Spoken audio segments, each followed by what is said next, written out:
Hey everybody, welcome to another episode of Rider Club Radio, the internet's #1 podcast.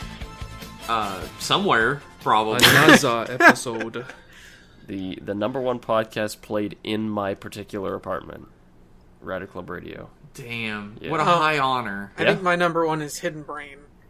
No, Tomas. Wow, fuck you. Sorry. Oh. I thought, can we, rep other podcasts that we like that have nothing to do with Kamen Rider? Nope. No, that's betraying the brand. You're never allowed to mention other podcasts, even if you're on... No buzz Never. marketing, ever. Yeah. But Jeff... Only to Bandai. Yeah, if you market anything that isn't Toei or Bandai on this podcast, a sniper will blow your brains out through your window. It's in the contract. We didn't read that contract real close. It's kind of biting us now. Is this Jeff's clone that isn't going to mention M-Class Podcast? Oh, Tomas is done, everybody. He's Rest out. in peace. No, this was a quote. The red dot! My God, there's a red dot! Look out! I'm your host, Jeff. I'm Liam. I'm Max. Sorry, had to remember. And I'm Tomas, who's about to be dead again. R.I.P. twice. This time around, we started watching and talking about Kamen RiderZi-O. It's a brand new series, everybody. Woo! It's a brand new month-and-a-half-old series. It's a bit stale. Brand but new. It still tastes fine. And just blow the dust off. Yeah, you know. I'm sure everybody who's anybody has already given you their opinions, but not the kings, baby. We have the best opinions. I mean, first off, I don't have the best opinions. I can agree with that. we know. Oh!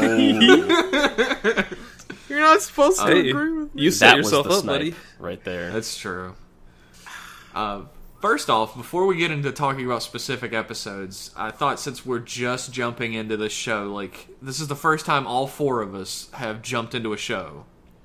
So I would like to get everybody's first impressions right out the gate of the suits. Right out the gates. The suits are good. Hey! The base suits are good. Yeah. The armors are a bit clunky for my liking, but I like the look of them. I also like the suits. They're pretty cool. I even like the another rider suits. Those are pretty sick.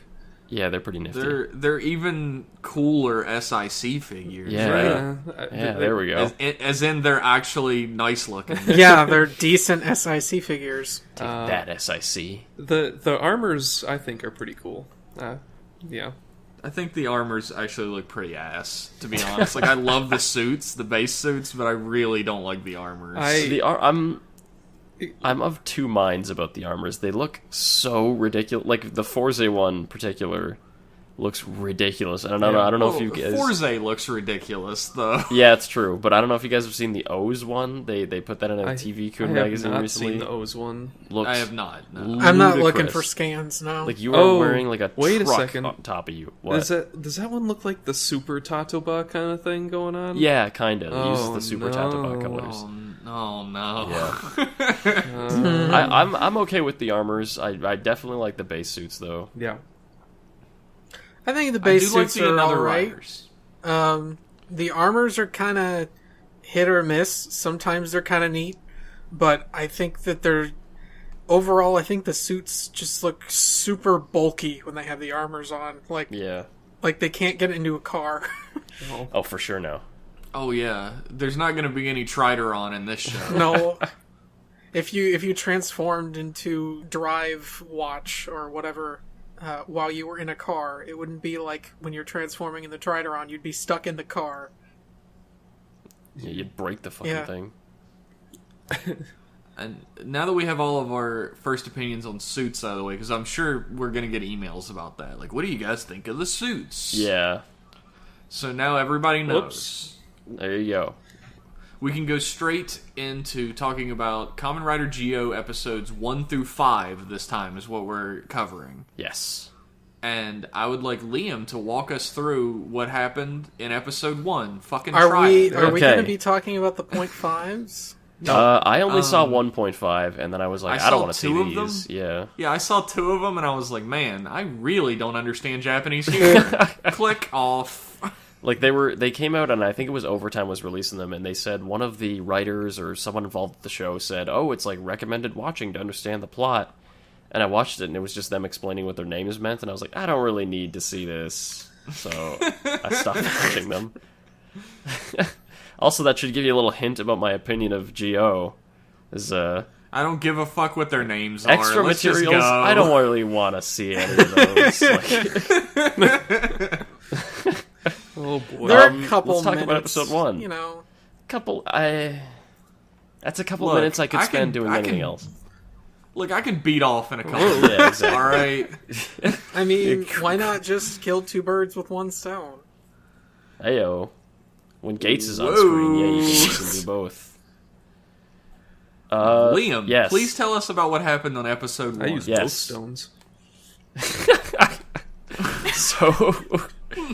So in the far-flung future of 2068, there's an evil rider king named Oma Gio, and he stands in front of an awfully photoshopped statue, and he murders a bunch of people with like a wave. It's the same effect when Tachibana's body is being broken. He's being Boroborod. It's being Boroboroed in his fucking mindscape. It's Yeah. the same effect, but it's just better because it's 10 years later. Yeah. They show, like, oh, in the future, whatever, and then they cut to the past, and there's this guy named Tokyo Asogo, who's, like, a dumb high school student who wants to be a king. He's, like, in his last year of high school, and he has to decide what he wants to be in his life, and he's like, I want to be a king. Is this man mentally deficient, is my point. Maybe he wants to move to... I don't think there's a problem with him. I just think he didn't grow up.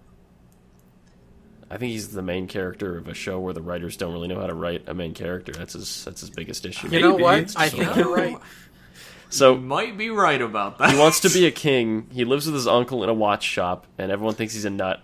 I'm There's just a great gonna say scene, you actually. called that, Liam. Yeah, What, the clock shop being the pit? Yeah. Yeah. but there's a great scene where his uncle is like, "Hey, you want to like take your university placement test?" And he's like, "No, I want to be a king." And his uncle makes like a legitimately worried expression while he throws the thing in the trash. I was like, okay, so we're not entirely gonna pretend like this is a normal thing to want. I was worried about that. Yeah. I was worried about that. But everyone he ever tells that to looks at him like he's a madman. Yeah. As they should. Yeah, it's true. One day on his bike, he finds this blank watch circle thing, and he's like, It's a hunk of plastic. a big- Everybody keeps looking at it and going, oh, it's a watch. But it looks fucking nothing like a watch.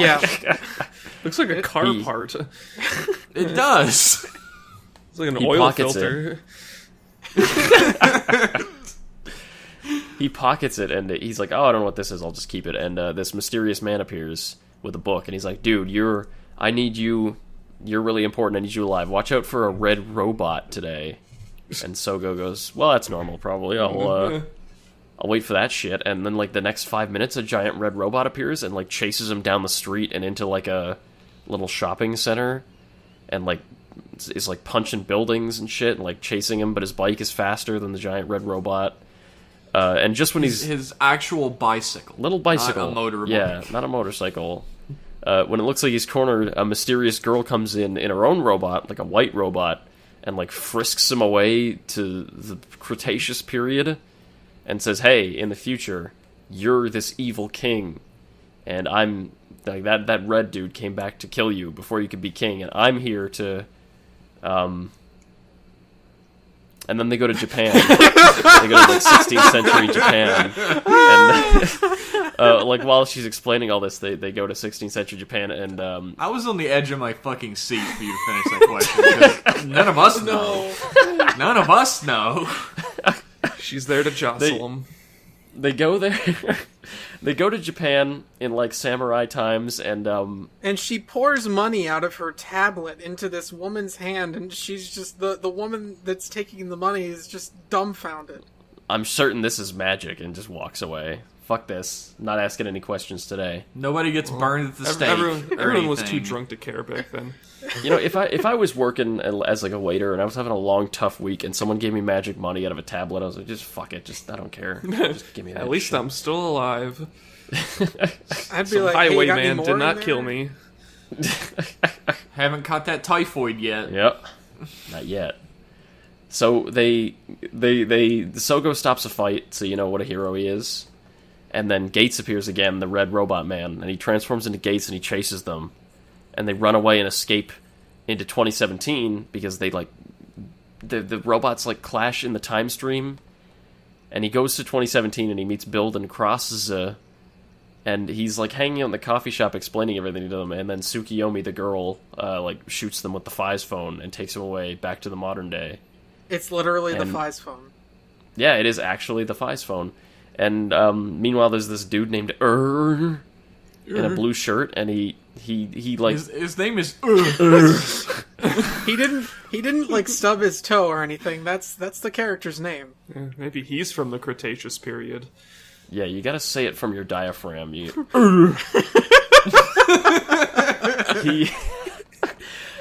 There's this guy about to get hit by a car, a basketball player, and freezes time. And he says, look, you were about to die, but how about I make you into Kamen Rider Build, and you don't have to die anymore. So he like, jams a watch into his chest, and the guy becomes Kamen Rider Build. And so, sort of. The guy's, like, rampaging, and he's, like, taking people into bottles. He's taking athletes into bottles so that he can use them. Like, full bottles. And Sogo sees this. 'Cause he's an athlete. He's a basketball man. Yeah, he remembers being a basketball man, so he sticks to his brand. And Sogo sees it, like, he runs up and he's like, oh my god, it's a monster, and Woz appears, the mysterious man with the book. Whoa. And he says, Woz. Is Woz. Woz. He's Woz like, is you're me. the king. He's like, you're this king in the future, and I'm like your servant king. Here, Lord, take your belt and transform. So Sogo transforms, and the whole time they're like, oh, Sogo, like, if you transform, like, the more power you gather as a rider, the closer you'll be to becoming the Demon King, Omagio. And Sogo says, fuck it, I want to fight monsters. So he transforms, and he wins, but then, like, Gates comes and, like, turns into Kamen Rider Ghost and starts, like, fighting him. So that's the end of episode 1. I guess, what do you guys think of episode 1, and, like, what was you guys, like, first impressions on Geo? Projectile vomit? That I bad. don't think it was that bad, but it wasn't, like, good. I had so many problems with the first episode of this show that I honestly have forgotten how to put it into words, but it's really bad. Tamaz is not a fan of time travel stories. I feel like that's important to put out front. I'm not a fan of poorly executed, I don't give a shit how I write this time travel stories. Which is exactly what this is. Yeah, it doesn't get super confusing until, like, episode 2 really starts fucking with time in a confusing way, but we'll get to that. Yeah, it doesn't really explain the rules very well.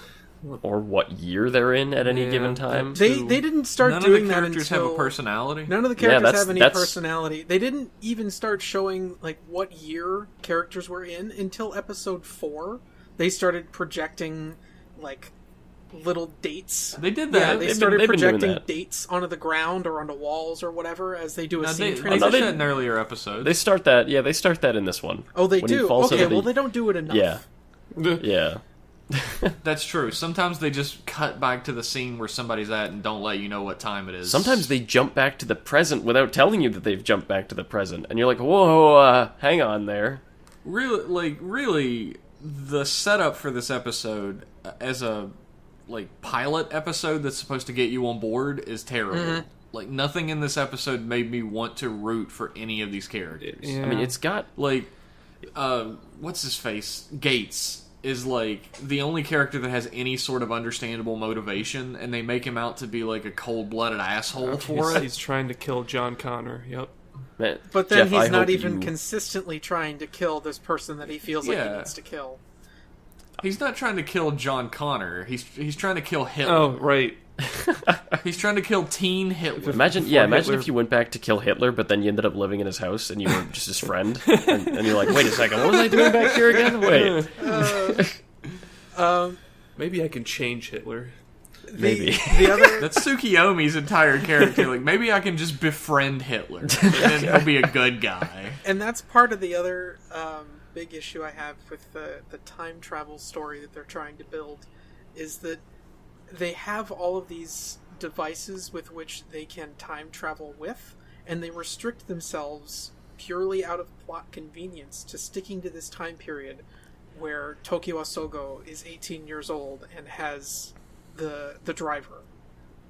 There's nothing keeping them in this time period, whereas if you're looking at any other, like, decent time travel stories, not even, like, good ones, but decent ones, frequently you get stranded and you're stuck there, and so that's no longer something that's part of the plot that you can use to solve your problem. Here it's like, oh, well, here's this big problem where all of these people could die, and all of my friends are dead, and I came back to try and solve this problem. And I can't really do it in this time period, but I might as well just keep trying instead of just going somewhere else. See, I wanna ignore that, because that's the Terminator question of, like, why didn't they go back to when Sarah Connor was a baby, or why didn't they go back to, like, the caveman times? And, yeah, because just without it, there's no story. I'm willing to suspend my disbelief that much. Well, his like secondary point there was that, like, there's always some sort of a reason behind it. It's not just let's kill Sarah Connor the night that John Connor was conceived or whatever. They, like, sent back specifically, like, a few weeks ahead of time or something. Like, at least there was some sort of a plan. Or, like, the thing is, the machines have to use power in order to time travel in those movies. That's the real answer for why they don't just go back to fucking baby Sarah Connor and snap her baby neck or whatever. Like, it's because it takes a huge drain of power in order to time travel. Maybe the time machines take a huge drain of power when they time need travel. plutonium. Then say They that. need plutonium to power the flux capacitor. Or yeah, may, exactly. Then say or like they send back the T-800, they send back Arnold Schwarzenegger, but he can't come back and then time travel again. Once he's there, he's there. Here, they constantly have these time machines with which they can go back to the fucking Cretaceous period and then come back, and it's just like, yeah, who cares? They just fucking Well, Max send is right. What? There's no plot if they just go back and kill baby Hitler. Yeah. No. I gotta stop calling the main character of the show Hitler. Like, It really paints the show in a bad light. No, It really the main does. character is honestly genuinely a nice guy, but he's as interesting as a wet paper bag. Yeah. He is. Which is so frustrating, because I remember I was talking to my friend that doesn't like Kamen Rider, and he was like, how's Kamen Rider going? He was making conversation, and I was like, the new show's really bad. It's about, XYZ. I explained all this shit to him, and he's like, that's weird. That sounds really interesting. And I was like, it is really interesting. Like, it should be super interesting. Like, this guy who knows he's going to be evil. The most important part. Yeah. The most important part of the show is the characters. Yeah. And their characterization throughout each episode, but there's none. They're like plot devices to further the later plot. on, maybe. But if you... My opinion does change in towards the end of episode 4 and in episode 5 a little bit. Yeah. Like, Sogo is still fucking It's blank trending slate. upwards, but it's trending upwards from a pit. I true. feel like he's getting a little bit more character as it goes on, but not as It's just that, enough like, for now. if anyway. you go back and tell an ordinary 18-year-old kid, like, hey, in the future, you're going to kill millions of people, like, I feel like that would do more to a person than nothing. Yeah. Like, I don't know, it's frustrating watching Sogo. he's very be this, aloof. Yeah. He's very... Really? Yeah. We're dancing around the biggest issue What's about that? this show. What's that? Like, the big elephant in the room. Gates is wearing, like, a collar that's attached underneath his Fuck, fucking I hate armpit. this. Fuck Wait, that harness. what is that? I thought it was part of, like, his costume. Stupid. It's his tactical Dickie. I thought it was part of his future costume that he could, like, take off. But whenever they put on different costumes, he's still wearing it, and he looks like a fucking moron. It's the ghost scenario where everyone has a ridiculous outfit that they're always wearing in some way, shape, or form. Except he's the Here's the only thing, one that he has wears a cape. ridiculous when he wears the tactical Dickie over the other costumes, it's hilarious. It's supposed to be funny, but then he's wearing like his normal outfits, and he still has the tactical Dickie. He's got like a over it. It looks basketball fucking shorts ridiculous. and a t-shirt, and he has the fucking harness like he's about to do wire work. Like, and Tsukiyomi's like going to high school, but she's got a fucking flowing cape on top of her uniform. It's redonkulous. Hey, we I guess need we're to- getting ahead that's of ourselves. supposed to be blend in funny. with the modern era. Except we're not even going to try. We're gonna halfway try. It's like, those scenes are supposed to be funny, and I totally understand that, and I think that's great. The problem is, they don't wear... Tsukiyomi's fine, because she wears her, like, flowy future dress all the time. But Gates does not wear his future outfit past the first episode. He wears basketball shorts and Yeah. like 3 shirts with a harness over it. And his goofy Stupid-ass harness. his goofy watches too. He has those on. There should be Yeah. like a leash attached to the harness that Tsukiyomi holds, and every time he tries to go after Sogo, he runs him in. It's getting kinky. Down, boy. Yeah. Um, What do you think their relationship is? I I feel like nothing. I they're not have a related. proposal. They don't seem like they're related. I was making a joke about them fucking in the downtime. Yeah, well, the thing is, I'm sure there's already fan fiction about Oh, that. I'm certain. Although most of it is probably Gates fucking Sogo. Yeah, I'm gonna stop you from becoming the evil king with my dick. It could work. Right. Future itself. dick. Could work. Right, writes itself, yeah. If I get you butt pregnant, you can't become Omagio in the future. Warning, contains M-preg. Oh my gosh. Max- I have a proposal. go. What? Go ahead. I have a proposal for a better intro, which frames Gates as more of like a sympathetic character, where you have like a little, Sure. not just like the vignette that we start with, but an actual scene of like Gates with a bunch of freedom fighters, and like one of them is his friend or his girlfriend or something, and he or she gets fucking murdered, gets iced by Omagio, and then he like decides against the will of everyone else, like, oh, I'm gonna time travel. And they're like, no, Gates, it's too dangerous, and he's like, I fucking lost everything, I gotta make this decision, and like make it a little more dramatic and make it a little more like even flesh his better. character out, or- Have Omagio kill like his mentor, his girlfriend, his best friend, like you said. Yeah. And then Gates tries to fight Omagio. Oh yeah, that's way better. by himself. Gets his and ass he loses. kicked. Yeah. And he barely escapes, and he's like super beat up, and he's like, I'm gonna fucking time travel and stop this. Yeah. Much better intro. Sets up the situation a lot better, and then you go back and be like, now we meet, like, here's Omagio in the past, and he's like a silly little kid, and like that would be a little more fun, I think, as an intro and work better. If I would love for Gates to be like super hot blooded when he comes back and be like, I'm gonna fucking kill you, Gio! I think to build upon this, because there was something that I was going to mention, to build upon like making Gates a more believable, hot-headed character. This would also give Tsukiyomi more agency in this dynamic. More than zero, yeah. More than zero. Make Tokiwa Sogo like a giant asshole. Like he's likable but plain right now, and it's hard to believe that even the main characters think this. Like it's really hard to believe that someone like this could turn into a mass murderer that takes over the Yeah. entire world and kills millions of people. Yeah. You know what actually helped that quite a lot? Not to interject, you could finish, but it just suddenly fucking hit me like a bolt of lightning out of the clear blue sky. Let's hear it. Have woes continually mention that a grand tragedy in Sogo's life created Omagio.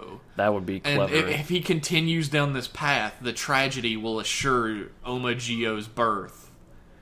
And everybody fucking hears it, and Sogo's like, "No, I still want to be king." Well, see Just if that can't were the wait. if that were the case, I think that would also give Gates and Tsukiyomi like a point to return to. Like, let's return to a few weeks before this grand tragedy occurs and attempt The to day stop of it. Lavos. The day of Lavos. Yes, exactly. Yeah. And then that would also give them a reason to be at that particular point in time so that they can avert this tragedy. And it would also give Tokiwa Sogo a reason to not be a giant fucking asshole, because he doesn't become this giant fucking asshole that wants to take over the world and kill all these people until that happens. And so that also works. For me. It makes more sense. I am 96% certain that Omagio isn't Tokiwa Sogo. That's and a it's good Probably not. assumption, yeah. which I'm Yeah, gonna be real probably mad not. if they reveal that. I'm The thing honestly is, like like, half I- and half, because I feel like they are stupid enough to just run with it. I would really I really like the character of Woes. Like, I feel like He's they fun. should use Woes a little bit more. Yeah. Not just because he's fun. He's so, like, bombastic and everything. Yeah. But because he is an agent who's working... He's the only agent that's working to make sure Sogo becomes Omagio. Like, everybody else is working against it. Like, the Including Timejackers Omachi- want their own including king. Gio. Well, Yeah. I mean, Yeah. sometimes Geo goes along with it. That's true. Sometimes Geo does do what Woes wants him to do. When it means he can get a cool new costume, he's like, fuck it, yeah, Yeah. I'll kill millions. But, like, I really want Woes to play a bigger part as time goes along, like, a little bit more revealed about his goals. I'm and sure we'll everything and get why that, he wants. I hope. Yeah. It seems like we're I'm going to excited get for that because there were some toy scans that got put up that are spoilers that I won't mention, but he is likely to play a more prominent role soon. Wow, that definitely didn't give away what it No. So But the first episode is a very piss poor I hated it. introduction to these characters. Like, I was really It was worried really at the hard end of this to keep episode. track of everything for sure. Like by the end of the Yeah. episode, my like head was upside down because I was just like, "What?" I wasn't so much confused with the first episode as far as like being able to follow what's going on, as much as I was frustrated with seeing so many errors in like the writing and the way that the story was put together, and the fact that you don't care at all about any of the characters. That I wondered how they could go from a show like Build that sets itself up very well to a show that just didn't really seem to give a shit how it set itself up. yeah, this show's a fucking far cry from Build. It's a is. conservation theory, man. They used up all their nut.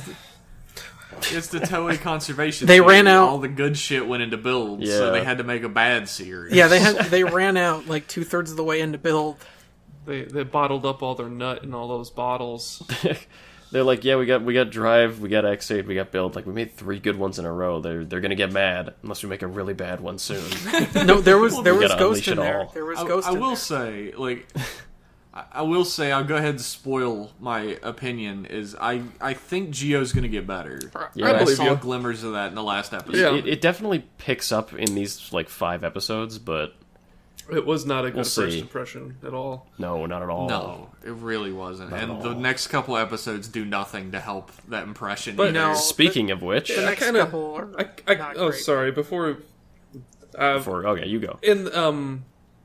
I think that like in X-Aid, like the not action parts of like the first episode of X-Aid, that kind of put a bitter taste in my mouth too. So I mean, we all know Yeah. how good that turned out. That series. I mean, writer shows early on are always kind of like they dump so much plot on you, and everyone's like constantly shooting expository dialogue in the first episode, and that always is kind of a put off. Yeah, there's only a So- few good examples of how like first episodes should be, Yeah, but this is not one of them. There's like the thing, like, again, like, I'll jump ahead for one second. The thing that's really enticing me about Geo going forth is the fact that they're not just going to be doing one rider at a time anymore. yeah. That they're doing like stories that are like built up in layers It's now. yeah, it's not just And gonna be formulaic. I'm really excited for that. Same. Yeah, So let's go ahead. Oh, Tomas, you had something to say. I too am interested to see where they do eventually take all of this, because it is like getting a little bit better by a little bit better. You know, they're developing the characters a little bit more. The stories are a little bit more interesting, but you know, if it continues at the pace it is, it probably won't really be interesting for me until like episode 15 or 20, or I don't know. But where it's at right now, you know, it's watchable, but I don't even think I would recommend starting, like, if you hadn't watched these episodes before, I wouldn't watch the first like 3 episodes. I think every series needs a 10 episode chance. I'm glad that I didn't give Ghost more than 7.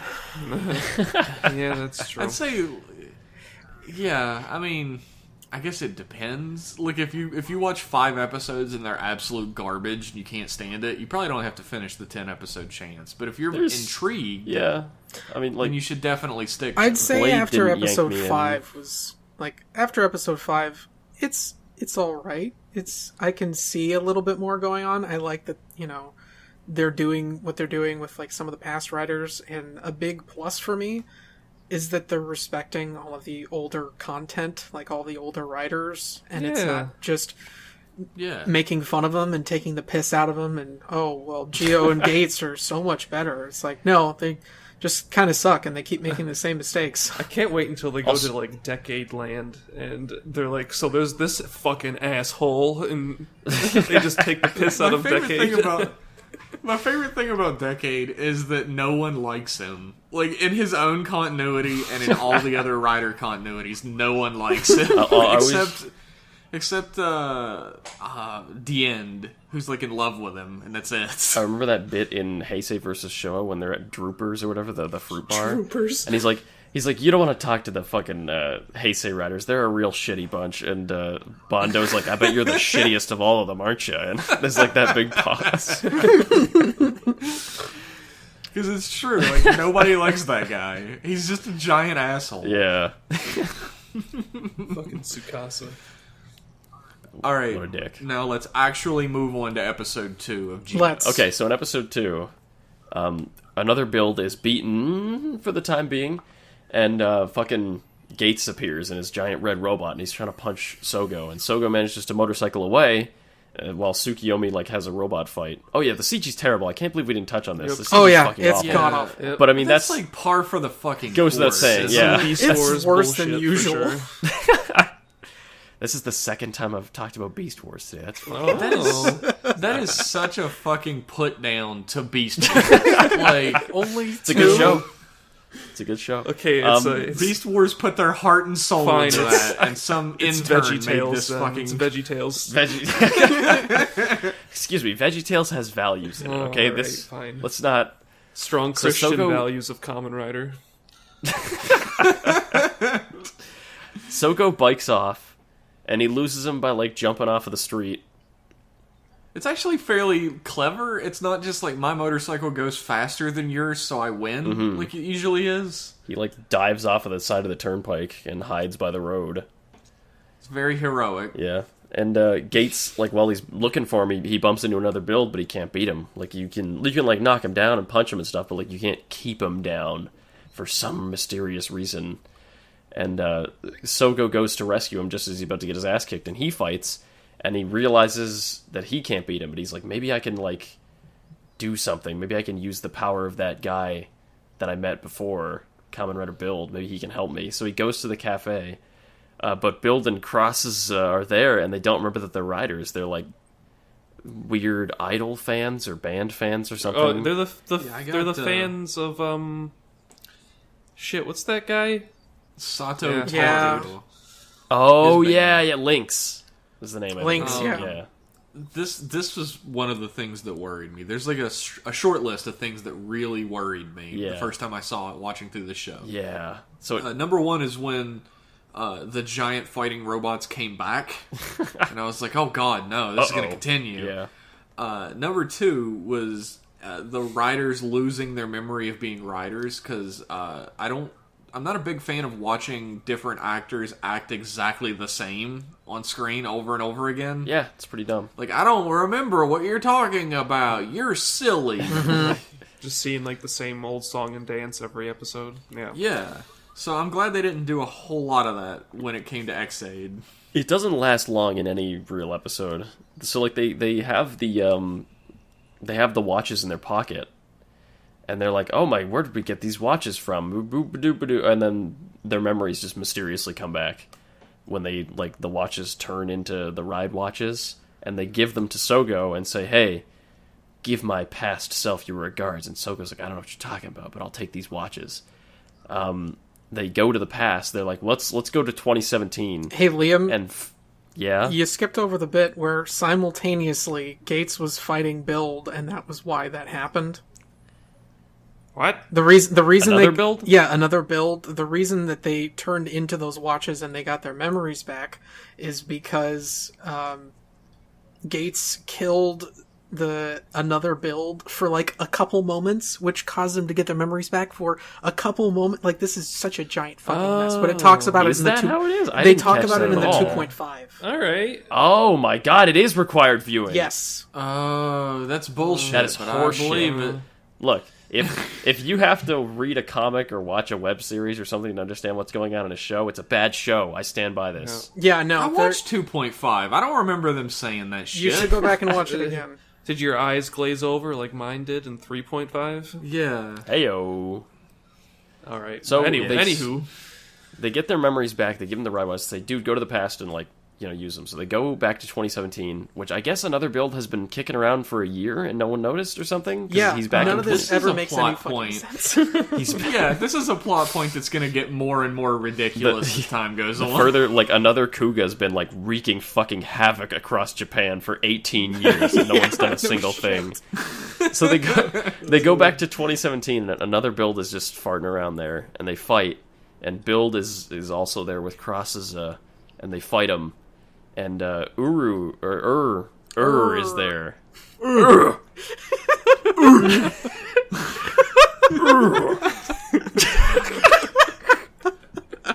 Just call him, for brevity's sake, just call him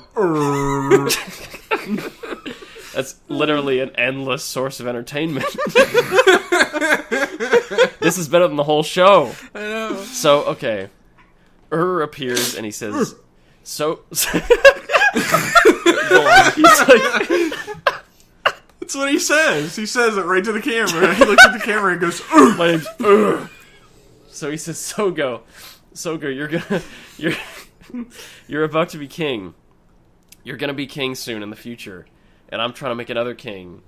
Are you sure you're okay with being evil? And Sogo says, why don't you go fuck yourself, man? And so he leaves and says, this'll be interesting.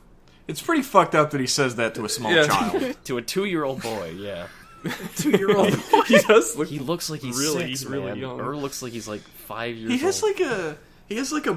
a slanted braid Yeah. going through his hair that just always looks like his hair's fucked I up. honestly looks like a think big that, greasy I strand. honestly think that's a woman. I can't tell. It's a little tiny boy. It looks like he's a girl. close. He's straddling the line. But It does look like a girl. Sogo tells him to leave. He says, I don't want to talk to you. So they fight another build, and the old build riders lose their powers. They just fade. Oh boy. At the Yeah, convenient... because another build is taking their power. Okay, but when they beat another build, It's the they use the watches and they use the build watch, and Geo becomes build. As Woes says, hey, this is Kamen Rider Geo build form. This is hail the birth of the king. He's getting stronger.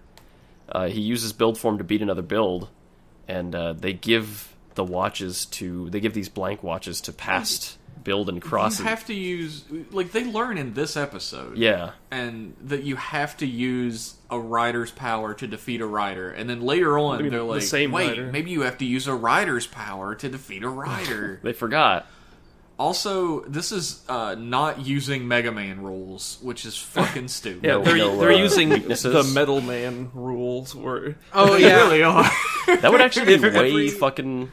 If every Robot Master was just the Metal Man rule. Ugh. That would actually be way fucking more interesting if it was like, oh, here's another Blade, and we need to go to the planet where Gaim is, because he's the one that can beat Blade or some shit like that. That'd be kind of fun. yeah. Yeah. But fuck it. But they're not doing that. Yeah, no, it's too interesting. They beat Build with Build, and they give the watches. They're like, dude, in the future, in 1 year, you're gonna be big fans of this band Lynx, and I'm gonna meet you in the club, and give me these watches in the future. And they're like, okay, Meet me in the club. I'm Sato Taro. What? Yeah, in the club? In the fucking cafe, They make and the love in guy, the club. Yeah. And he Bill says that his takes it. name isn't. he's like, I'm Katsuragi Takumi. What are Yeah. you talking about? And then I was confused, and then they walked away. Oh my god, this episode. Like they lost their powers and their memory. Yeah, you lose your memory. If another- because the creation of another rider changes Yeah, history, it's- so they become that It's rider. the George Costanza rule, where Whenever a new George Costanza is created, the no, last one a loses George its memory, yeah. a George divided amongst itself cannot stand. It's Kamen Rider George. Kamen Rider George My Costanza. God. So I guess Kamen Rider Costanza. Build has been erased from history. What did you guys think of? Oh yeah, the weirdos move in with Sogo. Tsukiyomi and Gates move in. Who could have seen 'Cause that? you can't just coming? have. Yeah, you can't have a normal living situation. Everyone's got to all live together in the abandoned. I guess Cake this one makes factory a or little whatever. bit of sense. Yeah, because Yeah. they have to like watch because over where it. Yeah, where the fuck are they gonna stay anyway? They're from the future. I don't know. They go But back isn't to it their they could own sleep in the goddamn robots? time. Why not? Isn't it a smidge convenient that they just happen to have a room for rent in the house where Sogo lives? It's true. Also, she could have just turned her iPad upside down and coins would have fell out. Yeah, stay in a hotel every goddamn night. Yeah, why Just not? pay with magic money and ruin the economy. But no, they Would that they have would to. that come up as counterfeit money? I don't know. Because you can't If like it's- remove currency from somewhere else in the world, or like create currency that can't exist. Like that doesn't work. This show isn't even telling us what year things are happening in, and you're worried about that? Like, there was a big part when I was writing the summary of this episode where I was not sure what year it is, and I'm still not 1,000%. It's Dude, same. What scene? the bit when they're fighting another build That was on the bridge. on the bridge. And I he's think that was 2017. 2017 when they're fighting him. Was that by the tunnel? No, that was in the past. Yes. I know that was in the past. No one cares. Neither do the writers. What is speaking of no one cares? What did you guys think of episode 2 of Geo? Oh my fucking god! What? Where do you Oh my even god, begin? I loved it. It was great. No, it was It's better. a little bit better, but you know, my notch. eyes fell out of my head because I didn't know what the fuck was going on. But I like the interactions between the build dudes. I love the build dudes. Yeah, there was something that somebody in the Discord pointed out when I went in for like 5 seconds one time. They were like, the one scene. That was me. Mm. That was me. Was That it was you? me. Some Okay, I don't wanna rando talk in the about it. Discord who got a stupid name. Some dude Fucking- named Some Tamaz. fucking Some jag. rando. Yeah, Tamaz was talking about the scene with Banjo and Sento had like 1 billion times more character in it than anything with the other characters, and they're not even the main characters of the show. Yeah. I loved when Sogo was doing like the whole build routine and. Oh yeah, and it's just numbers he doesn't know. Sento and is just confusing. like, dude, you're fucking doing it wrong. What the fuck? Yeah. Instead of like the complex formulas, it's like stuff I learned in first grade and like complicated numbers in the sky. That was kind of funny. I did like Well, that's that. like bit. a running gag when he does X-Aids thing. Like Emma was like, "That's not quite And right." he's Yeah, beating you him with the almost sound got it. effects. Yeah. Yeah. So I'm go ahead. I have a question. What's up? I'm confused. Okay. Okay, so when the Another Rider is created, it alters history, and the other... Yes. Okay. How are Build and Cross fighting the Another Rider in 2017, then? Well, They fight him. Shut the It fuck doesn't up. work How does that that way, happen? and they don't care. it makes it so they don't fight in the future. But It establishes 'cause, the like- rules and then it breaks them. Yeah, because we see... Well, okay, wait. I'll take up for this dumb shit. Okay. Do it. I It have the doesn't counter happen argument ready. instantaneously. But like they're erased. Their powers are erased during the fight. You know what? And sometimes like. But with it's Forza- enough Jeff, ti- you know what? Everybody, stop interrupting Jeff. I'm taking up for the show. Okay. Okay. I'll let you finish. They lose their powers like during the fight, and depending on how long it's been since that other rider was created, it's how early in the fight they lose their powers, and they lose their memory when they lose their powers as well. So it's not an instantaneous change. It's like But with the Forza, it is whole instantaneous. essence of the rider is being replaced, basically. You know, Jeff, I could agree with Forza- Forza's is away. instantaneous Yes. because they couldn't get the actor back. they got the Clever, back yes. of his head. Like, Yeah. They got the back of somebody's head. Somebody's head, yeah. Could be me for all we know. so. Damn, good job, So there Liam. is that, but there's also the ride watches.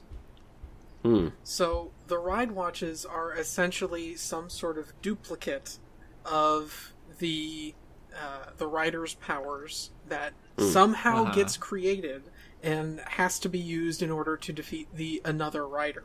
However, when the another rider Right. is defeated, the original rider doesn't get their powers back. So when Geo or Gates are fighting the another rider, there's two versions of that rider, and there's going to continue to be two versions until they beat him. In addition, in the future, Geo has all of these powers, which means he is all of those riders. So how can any of the powers that they are getting during the show right now even exist if there can only be one version of any of these powers? You know what? You're overdoing I think it. that's Tsukiyomi. I think that Tsukiyomi's the cutie pie. What do you guys think? Here's I have an answer for your question, Tamaz. What's up? I think the script was written one page at a time. Okay. Like, I think when they were writing a page, they did not know what was going to happen on the next page, and they were just kind of. And anytime winging they it. write a new page, they don't look back at the last one. They don't look back. I think I understand what's going on now, but I don't want to explain it because I don't think I can. Enlighten the rest of us, Max. Oh boy. Get your dissertation ready. Yeah, sometimes you're really, really right. Well, it's cyclical kind of thing going on.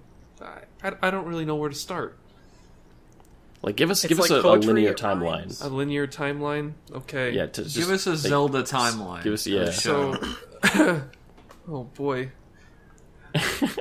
Okay. Shit happens in the present, and then they have to go to the past, and then, oh god, I lost it already. Got it. Okay, wait. This is as I understand it. Okay, in the past, 2011, 2017, whatever. Another rider is created. Yes. The original rider is erased. Yeah, that's it. Right. They go back. These weirdos from the future appear. They fight the another rider. They win. They give the watch to the old rider who does not yet know that he's a rider. In the present, they get the watch from somebody. In the present, they get the watch back. Yeah. But sometimes they do remember that they're riders, but sometimes they don't. But, yeah. Well, they get the watch first in the present time, and then they have to go back and give, like, a But I'm blank saying, like, watch to the...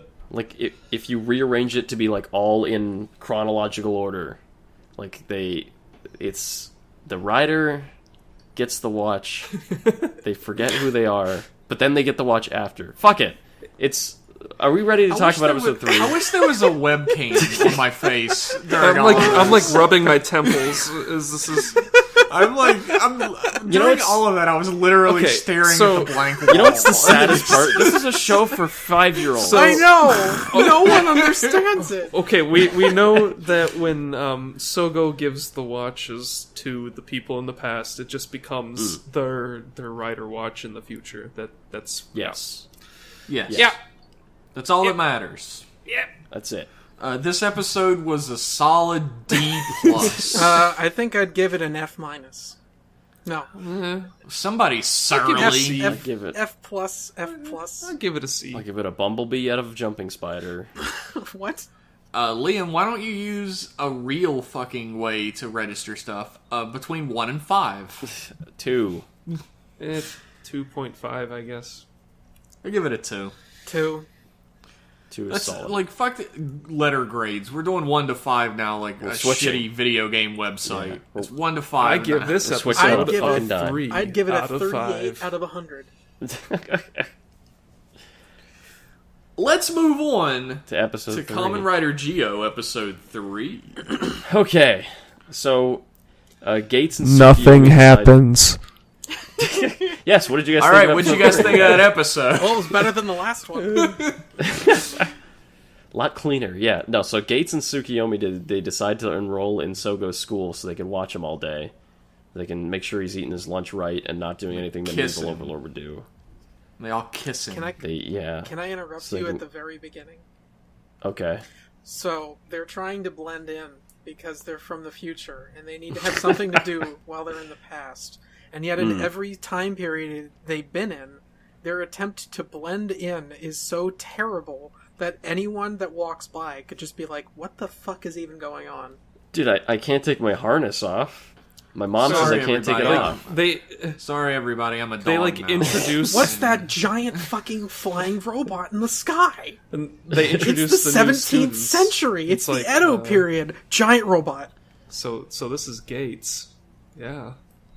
His name is Gates. Pretty cool, huh? Yeah, Couldn't- normal Japanese Couldn't name. come up with another name. Gates. Gates Gates. McFadden. That'd be a better character. Every time I hear Gates, that's what I think of. So Gates and Infinite Tsukiyomi are going to school.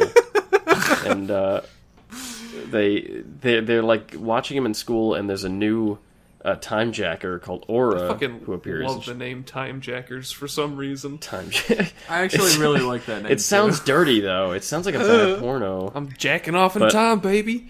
Fuck it. Aren't we all doing that? Really? Technically. I mean, overtime. It's time. Anyways, so Aura appears and she's like, "I watch this shit. Watch it. I got a new thing. It's. I'm gonna do something really cool this episode. Just watch. It's not gonna be the same thing you did." Meanwhile, Sogo finds out that there's this like video game going around that's unbeatable. Apparently, it's called Dark Souls. It's called Polybius. It's called Mighty Action X. Actually, It's Mighty Action X, the Dark Souls of handheld games. Dark Souls of handheld games. Yeah, it's like Dark Souls. So no one. He's like hiding out in the gym supply room with this nerd ass who's playing it and can't beat it, and he's playing it and like it flashes and he falls unconscious as another X-Aid appears and like waves his hand over his face to give him a disease, and then another X-Aid disappears. It's the Bugster, although they never say that for some reason. Maybe it's copyrighted. I think it's because they already by who? Tomas? No. It's because they already cured the Bugster virus, so I guess it wouldn't be as, like, they just cure it, I guess. He got video game AIDS. But, well, no, the show ends and they're like, we're gonna find a cure for the Bugster virus together. I thought the cure was to just fucking beat them up as a rider. To just turn into a rider and just that's how the them. show ends, am I wrong? They do it like a press conference, and he's like, I'm gonna find the cure. I think they said they were gonna find, like, a medical cure that they can actually distribute. He wants to try to get everyone back from being video game dead. Yeah. You're right. To get them out of the Chronicle game, yeah. You die in the game, you die in real life. Yeah. So they get the Bugster virus, or he gets the Bugster virus, and they go to a hospital, and they're like, yeah, all these people are playing this unbeatable. They don't get the Bugster virus, they get Super AIDS. They get X-AIDS. And they go to the hospital, and they're like, yeah, we got all these patients that they played this unbeatable game, and then they got sick. So we don't know how to cure it. We have literally no idea what the sickness is. And in the hospital, Gates decides to pull Sogo aside, and he says, don't fucking get involved anymore, or else you're going to become Omagio. And Sogo's like, I can't just sit by while people play video games that are too hard. So they decide, okay, like we need a real true gamer that can beat this shit. We need the genius gamer M. He's the only one that can do it. So they look around and they search all over the place at arcades and shit, and they can't find the guy anywhere. But they track him to the hospital where he works, Saito University Hospital. And they don't find him, but they find Brave. They find Kigami. And Kigami says, here, there's a note with a cheat code in German. So they use the German cheat code, which allows them to get into the video game world inside of Mighty Action X. Why was it in German? I don't remember. Because Japanese medical terminology is a lot based on German. Mm-hmm. Yeah. So it's they go into the game world, and another X-Aid is there, and they fight him. They beat him, but not like really, because they don't have X-Aid's powers. And then X-Aid Real appears, and he says, you're not supposed to be in this game world. Let's fucking fight. Is it German because of Nazi doctors? I don't know. I hope not. I would say yes. Okay. I do not have enough Japanese history to say otherwise. We're still keeping with the Hitler theme. Okay. It's the theme of the episode, folks. What did you guys think of episode 3? It's the theme of the show. Theme of the show. Holy shit, we cracked it. What do you guys think of episode 3? I didn't like it very much, but it was better than the other two. There's a lot of build-up, and a build-up for nothing. Yeah, I mean, it makes you think that something else is going on, and then by the time episode 4 comes around, it's like, but what was all that other... Oh, okay, you don't care either. Okay, whatever. Like, so when the heroes show up and they're like, we're gonna stop you with our German passcode, with our game genie, we're gonna stop you. And then Emu steps out and he's like, I'm Kamen Rider X-Aid, fuck you, and fights him. Is he just doing it to save the dad? I think so, yeah. Like, how is that anything like Emu's character at all? Like, I'm gonna fucking fight you to save this guy. I'm not gonna tell you anything about it. Really it didn't make any sense, no.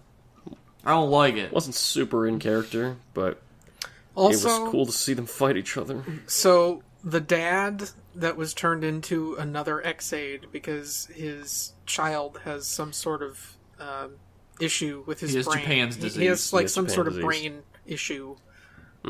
He has a heart issue. Oh, it's a heart issue? Oh, well, whatever. Either one. He has an organ issue.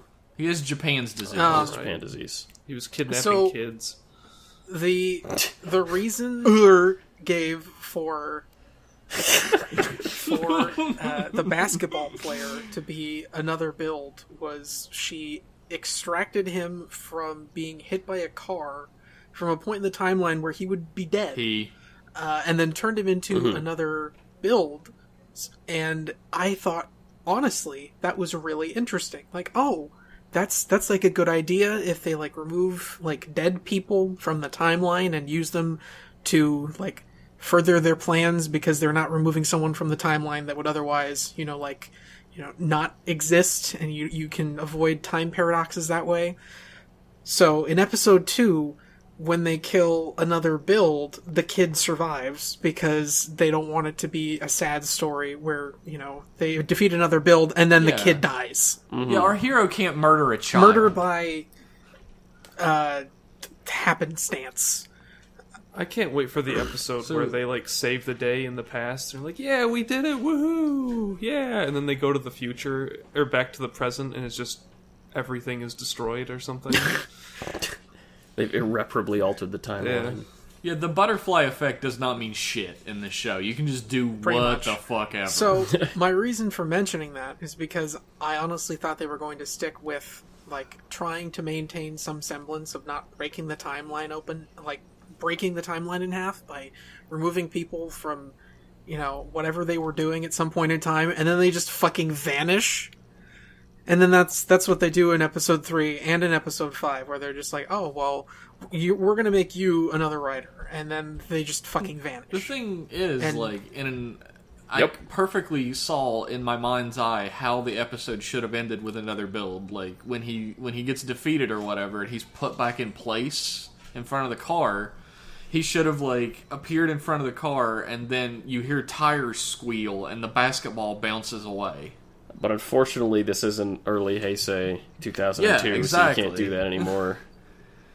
So he doesn't die, and paradoxes just happen. They should have showed a bloody fucking mess, just like a corpse splayed out. Gio goes over and kills him himself. Yeah. There's maintain the no integrity integrity of of the the timeline. Everything just works out because it fucking does. Stop asking. Fuck that, yeah. Mm-hmm. One... And that's even what they said in 2.5, is like, eventually you're going to be asking these questions that really don't matter, so just don't ask those questions. The show itself tells you to stop caring about what the show no is doing, illusions. which Show's totally turned me silly. off. One thing I didn't mind about this episode that I thought was pretty good is they actually spend a lot of time building up fucking Emu's like appearance. Like with Build, it's just like he pops into 2017 and like, "What's up? I'm Build." And with this one, at least, there's like a lot of like you hear about him and they try to find him It's and they're like like, "Where is he?" It's a And- trick, right, for the audience. Like, we talk about this show being made page by page, but it's not. It's obviously like laid out. They just don't give a shit about that type of Yeah. stuff. yeah. This Kamen Rider Build, a known fugitive, introduces himself to the stranger. it's like a clever build up from like behind the writer's side of things, like for the audience. Like, we meet Build straight away, then there's a build up to Emu, and then there's a build up to us meeting Heisei, but we never fucking do. Because they couldn't get the Yeah, actor. We're used to the build up by that point, That was so the it's fucking- okay. Worst trick ever. It doesn't make sense unless it's like monetary, like they have to pay for every time that they use his like likeness or his actual appearance, and every other time it's just like a body double, so technically he only appeared in the episode once. I don't know. Who, Emu? Yeah. I think they just No, you mean Heisei, No, right? Emu as well, because Yeah. Emu shows up like just his face at the end, and up until that point it's always just like from What's a behind or build-up? from the side. But we know who it is. Who gives a shit if it's from behind or in front? Like, secret. it's to hype you up. It's not a secret. It's a build up to his reveal. So when he reveals himself and transforms, like, the audience is excited about it. It's not like he's plopped into the scene and you're like, oh, it's that Like guy. I wouldn't. Were you excited? Yes. Yeah. I don't like believe X-Aid. I'd rather have that than them just like, where's X-Aid? And they're like, he's in his office, and they just walk in and he's at his desk. Oh, what's up? You wanna? Here's a secret cheat code, dickhead. Like, It's like imagine if you're like imagine if you're watching the Justice League movie, right? Like, but it's a good version of it instead of a bad version. I didn't even see the immediately bad. taken out of this All fantasy. these characters are like they get brought together and they're like, oh no, like how are we gonna stop this villain that's way too powerful for us? And then the camera slightly pans right and Superman's just standing there and he's like, I'll help. It's only mildly worse than what they did. Yeah. I actually wasn't dead. He's like eating a donut. He's just leaning against the donut cart, and he's like, "Oh, I guess I'll help." He's talking with like food in his mouth. Shit, are and, you guys like, saving the crumbs world, fly man? out of his mouth, and Oh damn! This donut was Yeah, real need some good. I haven't help. been paying attention. So Yeah, like I appreciate their like appreciation for theatricality with Emu's reveal. yeah, it's called theatricality, Tomas. Something you apparently don't know about. Ba-boom! Being a theater guy. yeah. Go ahead, tell me. But this episode Whatever they is- were trying to do, it didn't work. This episode is better. Yeah, I mean, sort of. That's I all don't I can know. say about it. Not I would still probably give it like a 2 if we're doing like solid numbers. Yeah. I guess so. Doesn't- It's so much marginally better that it's actually really not better. Was it Ega Devil that appeared in this episode? It was. Yeah, Yeah. Ega Devil and Tom Constantine. They were some of the game fans that they asked when they were looking for Genius Yeah. Gamer M. That was pretty Which cool. is One of the arcade. It was games. really cool, Yeah. actually. Like, these are people who've been fans of Tokusatsu for like 15 years or Yeah. longer. And they got to be in Kamen Rider. That's fucking nuts. This episode was a 2 point something, but it was still a 2. 2.15. It was okay. Yeah. 2.15198.6. Let's talk about the next episode of Kamen Rider Geo. Okay. Let's... So Tension. they have a fight, and meanwhile another X8 is lying dead on the ground, and Aura appears and revives him, and they all he fucks off, and everybody gets thrown back into the real world. And, Aura's a lady. yeah, Aura is Spanish for hour. Yes. I meant he Hora. as in another X8. Oh, another X8. yeah, Okay. another X8 fucks. She fucks off too, but they both fuck off, and for some reason the revival of another X8 causes Emu to lose his memory. Because that's how it's written in the script. Because when it's another, history's rewritten. He's not a rider anymore, but he still remembers all the shit about the dad and him being another X8, but he doesn't remember being X8. So I guess he just thinks it's like a monster mash that he doesn't know anything about. So he says, "Hey guys, I mean, here, look at it this way. okay." And he He's forgot still- everything he ever learned in the hospital, and he doesn't know any of his friends because Like, he he's never still a became doctor. Kamen Rider. He's still a doctor, and he still specializes in pediatric cases. Yeah. And he's still been dealing with this fake bugster virus since it Okay. started. Yeah. So he would have figured out through his ingenuity, being super smart Emu boy, genius gamer M, that the game has something to do with it. He would have figured out how to get into it and how to talk to this guy.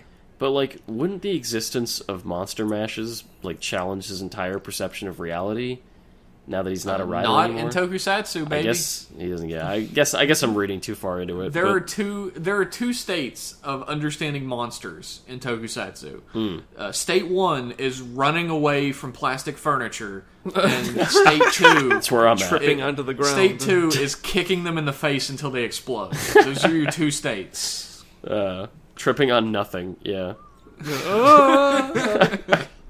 So X8 appears and he says, "Look, I don't know what's going on here, but my goal is different from you guys' goal in this. So don't intervene anymore." And he walks away. Without realizing that Definitely they have the something same Emu goal. Yeah. Like, Yeah. Emu comes off as like a giant He asshole. does. In Yeah. this. Like, he's very He much does. being Blade. Yeah.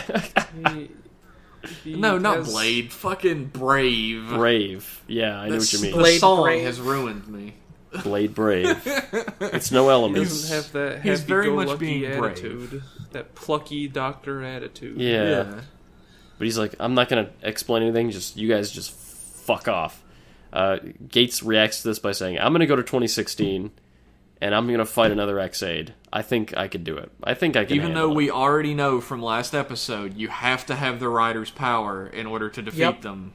Yeah, fuck it. I'm gonna go punch him, and it'll forgot. definitely work this time. Gates just forgot. It's fine. Tsukiyomi and Sogo in the present have a heart-to-heart about Tsukiyomi's like, oh, Sogo, we should establish romantic tension that'll never be resolved. I want to stop him from being the Overlord. Nobody can ever be friends in Liam's eyes. No, like, if I mean, you're a it's- girl and a guy, you can't not have romantic It's always tension. got this like vague, like background radiation of romance that will never be resolved. It's what it always is. I swear I'm not crazy. You're not crazy. No, that's You're just how crazy. they always play it. You're crazy. I'm It's not like crazy. it's the same level of like romantic tension that happens between dude characters in this, and you don't say, I mean- Oh you're yeah. gonna fuck. What, Sogo and Gates have so much romance between them? Well, no, it's fucking Sento and Bonjo. Well, yeah. That had a very Yeah. romantic ending. Bill had a very That's romantic my- ending. Honestly, super yeah. romantic. Very. But, I liked when they touched butts. yeah. Every that episode. definitely made my pee-pee hard. In the past, we see the whole backstory. We see Aura said, "Oh, like fuck." Let me start over. In the past, we see like the origin of another exit, which we didn't know up until this point. We already saw it, actually. We saw bits of it, but we didn't see the whole like story of it. Like there's this kid that's dying, and Aura says, "Hey, you be another exit, and now you have the power to save your But son." it was all pretty implied. And yeah, and then the dad has been like X-Aid's like Kidnapping. reasoning with the dad because the dad's been going around getting people sick who have the same like body type as his son so that they can do a transplant. But it's This is definitely like where I think the morality in like a Japanese kids show is maybe a little bit different than the morality in like an American version, where it's like I gotta talk to him because he cares about his son. But in the American version, it's like this guy's murdering Yeah. children. yeah. We should probably stop him. Emu does not give a shit. Sogo figures all this out off camera, by the way. He runs in and he's like, I've looked at some papers and read a computer, and it turns out he's trying to find a transplant for his son. It's all right here in this pamphlet. Yeah, and they're all talking. They're all like, they're trying to convince another X-Aid, the dad, to stop this. They have like a little heartfelt moment though, right? Where Sogo is like, you know, I understand what it's like to like desperately want to like save someone, and I understand what it's like to have someone who like will think the best of you even if you're like no one else will or whatever, or try to save you. And he looks right at Tsukiyomi, and it's very romantic. I'll agree with that. And they try to convince another X-Aid to stop, and he doesn't stop. He runs off to find more patients. So He runs off to harvest more organs. to get more organs, yeah. Our hero, ladies and gentlemen, the villain whose motives you This guy understand. won't He's off become to harvest the Omachi-O. organs of children. No. Sogo tries to go into the past. He's blocked by in a robot, but he just gets past him and gets to the past. They fight another X-Aid. Emu appears in the past, and he loses his power, and he gives him the watch. But it's in the past that he gets it. Yeah, He gets it in the yeah. past. You're there. Yeah, okay. I was like, that's what my notes say, but that doesn't. No, make it doesn't. sense. I was waiting It for what actually you guys does to not confirm. make sense. Okay. He's like, here, hold on to this thing. Hold on, Liam. You're gonna give it to somebody. Liam, you're trying to make There's sense of Geo when you're in episode 4. So he gets Here's him. the thing. What? This is gonna be the rest of the show. Yeah. Like, for the rest of the fucking show, we're gonna be like, wait, did he do that was it the past, or was it... It's That doesn't make any sense, it though. bleeds but- together. Yeah, He's given the not he's. the not watches to them in the past so they can become the watches. But did he already give him the watch? I swear that scene hadn't happened yet. I don't think it happened. But like, he yet. got the watch. He got the watch from X-Aid. You're supposed to get the watch in the present and then give the watch to them in the past. But I swear, No. I think he in the- got it from did he get it earlier? Nobody cares! Okay, he has the watch, one way or another.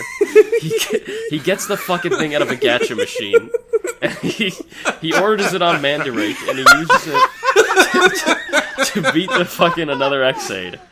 They beat him, and they say, "Hey, got man, the DHL shipping, yep. but you can't use SAL. No, get here way too fast. Too many people will die. Too yeah. slow, I mean." They could just time travel to fix that problem, but they never do that. That fixes all the other problems in the writing, right? So they beat... I swear, someone out there who is a really big fan of Geo is like, "No, Liam, you're just a fucking idiot, and he got the watch in the present, and you forgot to write it down." And to you, I say, probably true. Sorry, you're probably right, yeah. We're just making goofs. We're just dunking because we can, yeah. They beat another X-Aid, and they say, "Oh, look, like, it's a year... Here's..." Mm-hmm. So, yeah, okay, I know. So in 2018... Wipe right? your brow, Liam. Wipe your brow. You're sitting In over here trying 2018 to fucking land an airplane. I have a really... No, there's something... In 2018, Brave says, Hero, he says, if only we had gotten to him a year or two earlier, we could do a procedure on him. So they go back to the past, which was the year that he got sick and the year that they were rushing him to the hospital in the first place. And they get him... Or was it? Yeah, because he got turned in the past, right? Because they said, Maybe they time traveled. But they gave him the... Maybe they used the big time machine. Did they... But Aura turned the guy in the past, but his son was already going to the hospital, so why was it too late in 2018 when he got sick 2 years ago? Because the ambulance wrecked, and he just fell in a ditch for a year. Okay, yeah, that happens, I don't know. He survived on algae. So maybe no, you know what? He survived off the wasn't... lock seeds. He just ate those. Yeah, he had the belt. No. It's because he wasn't. I bet it's because he wasn't going to Sato University Hospital. He was going to a bad hospital that didn't have Hero working at it. But they didn't realize. I think that was He went why to Snipes they Hospital. recommended. We are Sato 5 University minutes Hospital. into this episode. He is. Yeah, they went to Snipes' old rundown shitty hospital to get treated. And that's why everybody dies who goes there. Yep. So they in the past they're like, "Oh, it's early enough that we can treat it now. Let me introduce you to this guy who has a friend who's like a genius surgeon who can help your son." So everybody has a happy ending. Sogo gives X-Aid the watch to give to him in the future. Yeah, I guess he had to get it in the present because I just forgot to write it down because he gives it to him in this scene. He gives X-Aid the watch in this scene. And then the next episode, Heisei, for the next episode is mercilessly teased to us. What did you guys think of episode 4? It was fine. I think I would give it a 3. I liked this episode. This was the episode that started to get really confusing for time for me, It was very confusing, but as a guy who has watched a lot of time travel stuff, I don't care. Yeah, I think when it comes to time travel stuff, the less you think about it, the more you're gonna enjoy it. Yeah. Yes. Yeah. And there are certain time travel things that are pretty fucking tight, right? Terminator 2 is very simple. Terminator and Terminator 2 are very simple. Looper, I would throw in there. That works perfectly. And then you have Back to the Future 1, 2, and 3, which are really tight. Yeah. But most time travel stuff is just fucking completely wonky, and the more you think about it, the more angry it's going to make you. Yeah. Yep. And I can't keep myself from thinking about it because the show itself isn't interesting enough to distract me from all the things that are going wrong with the time travel. I think it's interesting. It's getting interesting at this point. I liked some of the character interactions in this episode. I thought that some of them were neat. I like the background radiation of love interest and romanticism between Sogo and Tsukiyomi. It seems like she finally has a real reason for not just letting Gates murder him mercilessly. Yeah, he had a moment where he was looking back at Gates and Tsukiyomi or whatever, and he's like, "Don't worry, guys, I got this." And then you see a look on Tsukiyomi's face oh shit. She falls in love right down there. Maybe this guy isn't gonna turn out to be Time Hitler. Yeah. Time Hitler. And now that's a black exploitation. Don't steal my movie idea, Max. God. And and even like Gates is like, oh shit, he just told me like if he goes rogue, I can kill him. Like, all right. That's a pretty like heavy thing to tell somebody. Like when they actually will. Like we can tell each other all the time. If I go rogue, make sure you take me out. Yeah, And be like, But yeah, we're man, not in a whatever. real situation like that. it is starting to really set it up. Like Omagio can't be Sugo. Like, because how can he just become an asshole like that? It's going to be the kid that they rescued in this episode. He seems like Sogo is starting to have a personality very slowly, and it's like the very well-meaning idiot. Yeah, I can get behind that. Which I like for a Rider protagonist. he has like, a I like little bit of like a confidence to him too. Yeah. I guess. That's true. Like And even it's- in the first episode, like when he puts the belt on, you're like, oh, it's like he already knows how to use this thing. Like he was born to wear it. Yeah, I just like I said, I like Woes a lot, and I really like his interactions with Woes, where like Woes like freaks him out when he shows up, and Yeah. they just sort of like talk strategy together for a minute. He pops into the screen and Sogo's like, Jesus! And that's the thing is like he's a character that's very influenced by like outside forces. Like he doesn't have a whole lot of agency throughout most of an episode, but he always takes his agency at the end of the episode. But you can see that he's kind of being pulled between the two forces a little bit because he's so easily influenced. Yeah. Like, Woes will tell him some shit he has to do, and even though he knows Woes is trying to make him Omagio, he just doesn't pay any mind to it and does what Woes says he should do. So there's always that avenue, that little tiny, like, rivulet avenue that he might become Omagio just through his own incompetence. Yeah. Yeah, I wonder if there's going to be a point in the show where it becomes clear that Sogo does not become Omagio. And I figure, like, probably about the halfway mark, like, Omagio will, like, take matters into his own hands and go back in time or something. Or Woes ends up becoming a villain rider because, you know, Just because he can. because he's like mad at Sugo for not becoming Hitler. I would fucking love it if there was an arc where Sogo did actually become evil and like it was all about trying to bring him back. And then from then on maybe have Omagio come back from the past. But like I would like a bit where like there is actually a danger of him Then becoming... Aku, the shape-shifting master of darkness, unleashed an unspeakable evil. Gotta get back to the past. The thing is, there's going to be a scene, one way or another, where Omagio de-henshins, right? Mm-hmm. Or takes his helmet off or something. And it's if it Rider actually... 1. Oh, God. Oh, God. That'd be fucked. No, it's gonna be Kamen Rider 13 because he's also got the thing across his Oh, yeah. eyes. Oh. Well, it'd be like, what if he takes the helmet off and it is Sogo? There's probably not much of a chance of that. But it's just gonna be the same, like, 15-year-old boy actor or whatever, just wearing, like, big, bulky-ass armor, and that's gonna take me right the fuck out of this Wouldn't shit. he be Yeah. 68 years old? Yeah, they though? were saying Yes. they even mentioned like that old man. The Or no, time 50 jackers. years. No, 68. Yeah. Well, 58 is, like, a walking corpse in Japanese media. No, so- they said it. They said it's 68 because it's 2068. And it's Yeah, currently he's born in 2018. 2000. Yeah. Yeah. So he's 18. He looks younger than 18, which is impressive. He's kind of like what was Ghost's name? Shit. He looks like a bundle of sticks wrapped up in a pillowcase.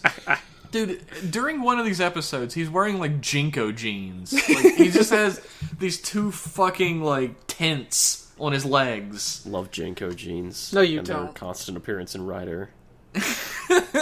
As a man watching Blade right now, I love Jinko jeans and wallet chains. Everybody in Blade has a fucking wallet chain. Dude, that was the height of fashion. Apparently. during that period. It was. Fucking apparently. I had a wallet chain once. I'm sure everybody did at some point. That's why it was at Hot Topic. I did not have a wallet chain.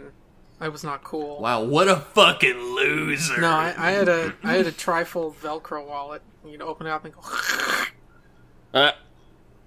I feel like episode 4 has a lot of the shit that we were wanting in episode 1, like character moments, interactions, and stuff that makes you actually want to root for these characters or develop them or like establish their space in relation to one another that the other episodes really don't have.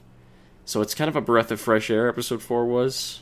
Yeah. It's very confusing. It was like the other episodes. It was a little better, and it has more of what makes the show, or could make the show, interesting for me. But I just feel like right now the show is too unfocused. It doesn't really know what it wants to be. And for me, that makes it kind of frustrating to constantly see like small bits of like dramatic tension and then comedy and then just callbacks and, you know, playing to nostalgia for the sake of, you know, oh, well, you know, X-Aid, and then later on it's Forzay and Fies, and it's similar to how I said Ghost felt like two decent shows that ran into each other and then were to really be interesting. And for right now, Geo feels like a couple different ideas that aren't quite fleshed out because they're trying to do everything, and it was not edited well. Even from like the first episode till now, I feel like the show's biggest problem is the editing. I can agree with the editing being a problem, and I mean, Ghost is definitely two different ideas that don't mesh well together. But Geo, for all of its faults, is one idea. It's like everyone is after the same exact thing. Like, some characters want someone else to be king. Some characters want not the like Sogo to be story, king. Some characters want not there the to like be no story king. idea, but I mean like genre wise or like structure of story, like how the story plays out. The thing is, that's sort of Kamen Rider. There's always going to be like a real emotional moment that's ruined with like weird Japanese humor right afterwards. Yeah. It's kind of weird. I wonder if like the lead writer was like writer, not writer. Same person, actually. Sorry, You gotta really pronunciate The lead that. writer is my actually Midwestern Geo. accent. Oh my Geo. If they like sat down, they're like, okay, yeah, how do we cover all the past writers? Oh, how about time travel? That's a good idea. And then they sat down to like write out the story, and before they could write anything, like right after they like pitched this idea to the board and everything, and they approved it, he sat down to write it and was just like, uh-oh. Right after they pitched the idea to board, yeah. I don't know what to do anymore. I made a huge mistake. He just doesn't know how to deal with it. But I don't know. I'm sure like once we they start tugging more on like the string, it'll become a knot and just all make sense. I want everybody to really quickly, for the benefit of our audience, give this episode a 1 out of 5 rating. I give it a 3.5. 2.5. No, I probably Never agree. said we could do points. Okay, Fuckers. I give it a round up. I give it a 4. How about that? Ooh, I I'll give give it a it a 2. 3. I'll give it a 3. I said 1 before because Jeff said give it a 1 out of 5, and I thought he was building up to something. But I realized No, I don't ever have a plan. I realized you meant from set 1 up. to Like, 5 now, so I'm giving it a 3. 3 it is from me I'm not too. gonna round Okay. up. I'm gonna round down. Ho ho. Somebody's super surly today. Why don't we move on to the final episode of the collection and talk Yes. about Kamen Rider Geo episode 5. This is fresh. I watched Same. this one today. Me too. So Yeah. there's a new time jacker introduced. Time jacker Schwarzwald. Schwartz. I Schwarz. hate it when my Schwartz gets twisted. That's all I can think of. I see your Schwartz is as big as mine. It makes so- me The think- size, it's what you do with it! I actually thought of Schwarzwald from Big O. Schwarzwald. A much Black deeper Forest cut. ham, baby. Much deeper cut than Spaceballs, but I appreciate it. We have an email question about Big O, actually. So that's I was going to say we had a question about Oh. Spaceballs. I was really hyped. no. I anxiously await that email. So Schwartz is introduced. And Schwartz is as big as mine, yep. his Schwartz is so huge. And he talks to the other guys, Aura and and he says, you guys are weaklings and you're lame, and I have a really cool plan, and it's not going to be exactly the same as you guys' plan. Don't worry, it'll be totally cool and different. So he walks Have this off. candy bar. Yeah, he gives the guy a chocolate bar. The thing is, he takes the candy bar from a guy that's like 2 feet away from them, and then gives it to him. And when time comes back in, the guy isn't like, "Hey, where's my candy bar?" I honestly was hoping that the dude would walk up and be like, "How'd you get my candy? Give me that back." And then like yanks it out of Starting a fight. hand. I would do that shit all the time. I would start fights and shit. Like take people's wallets and put it in Ur's hand and be like, all right, see ya. I do like that Schwartz has super time stop powers that override the other time stop. He can stop time while time is stopped. Figure that one I out. wonder if they're That's- going to explain the time jackers. Because No. you would think that they're using technology or something, but they're not. They're just like causing it to happen. They're just They're the- time lords. They're the early 2000s movie Clock Stoppers. I love that movie. No, while we're on the topic of time jackers and explaining them, I'd love to hear an explanation for like how these people know each other and why they appear to be working together, even though they're all trying to do something different. Ooh, that I don't think you're gonna get. I'm sure they all have like the same end goal of not wanting, They they want a different king. Yeah, But someone they all they're have the competing same to be end king. goal, but they're competing. Like, Well, Schwartz is the daddy time jacker, and Hora is the mommy time jacker. I think they compete. I think they compete in the same way that like Sentai villains will compete to be like, let's see who can destroy the Frigengers they- first. They just Friggin- have one big. They all just have one big jack off. Yep. Yeah, one big time jack off. So the also gang, known as Kamen Rider Geo. Heyo. The gang. That shit, Toei. Sogo's walking down the street and he goes, shit, I sure sucks that I have no friends and nobody likes me. And he hears about these girls who are disappearing, who are all 18 years old and they're all Libras. So they track the case down to Amanagawa High School through some shit. They're like, oh, like, Which is the high school from Heisei. whoa, aren't you excited to see Gentaro? You see him I'm from so behind. fucking excited for Oh him my to god! show up and Oh my talk god! lines. I was actually legitimately excited to see. So Gentaro. hype for the I return actually of Gentaro. was too. So they go to Amanagawa High School because that's where they think the next victims are going to be, and they find there's only one 18-year-old Libra there. In the entire school. Entire school. Her name's Karen. And Karen. they find her, Yeah. and Karen. she's like hanging out on the rooftop. I thought you meant like the American name Karen. No, it's Karen, like Karin is how Overtime Karin. writes it. Karin. So they find her. Well, Karen they don't from find. Metabots. That's it. And They she's find getting. her in a school computer. Yeah, they find her in And the school then, computer, and like, she gets also assaulted, Sogo bumps into her. but doesn't recognize her because he hasn't seen Doesn't the computer. recognize her, and then she runs away from him like a psycho, even though she was like all anemic and was about to pass out. Mm-hmm. And then she goes to the roof, and then a mysterious man chokes the shit out of her and throws her off the roof. Fucking Kusaka attacks her, which was It's my a- favorite it's a I'm moment. supposed to know it's Kusaka yet, but No, it's you obviously see his him. face. Shows but his it's face. obviously You Kusaka. see his shit-eating face, and he does that's a classic fucking Kusaka and chokes a woman. Yeah, well, that's the thing is, like, I got hype when I saw it was him, and I was like, fucking Kusaka choking a lady? This is classic! My This is par favorite. for the course for this character. That's This my is what we favorite. expect from Kamen Rider. Yeah. Just it's like here's this like mysterious man. You're like, oh, it's probably another rider, fucking whatever, and then it's just fucking Kusaka, and you're like, oh, I'm hyped now suddenly. Yeah, So he yeah, you hurls choked her, that he bitch. chokes her and hurls her off a rooftop, and then she gets attacked by another Force. So bad day for her. but it's okay or because does she get attacked? She doesn't even appear visibly damaged by being No. thrown off a fucking roof. she landed Also, in some garbage. does she get attacked? Or does is the she? question? It Yeah, doesn't. she coulda got doesn't saved. appear. She doesn't appear to get attacked. She like protects another rider.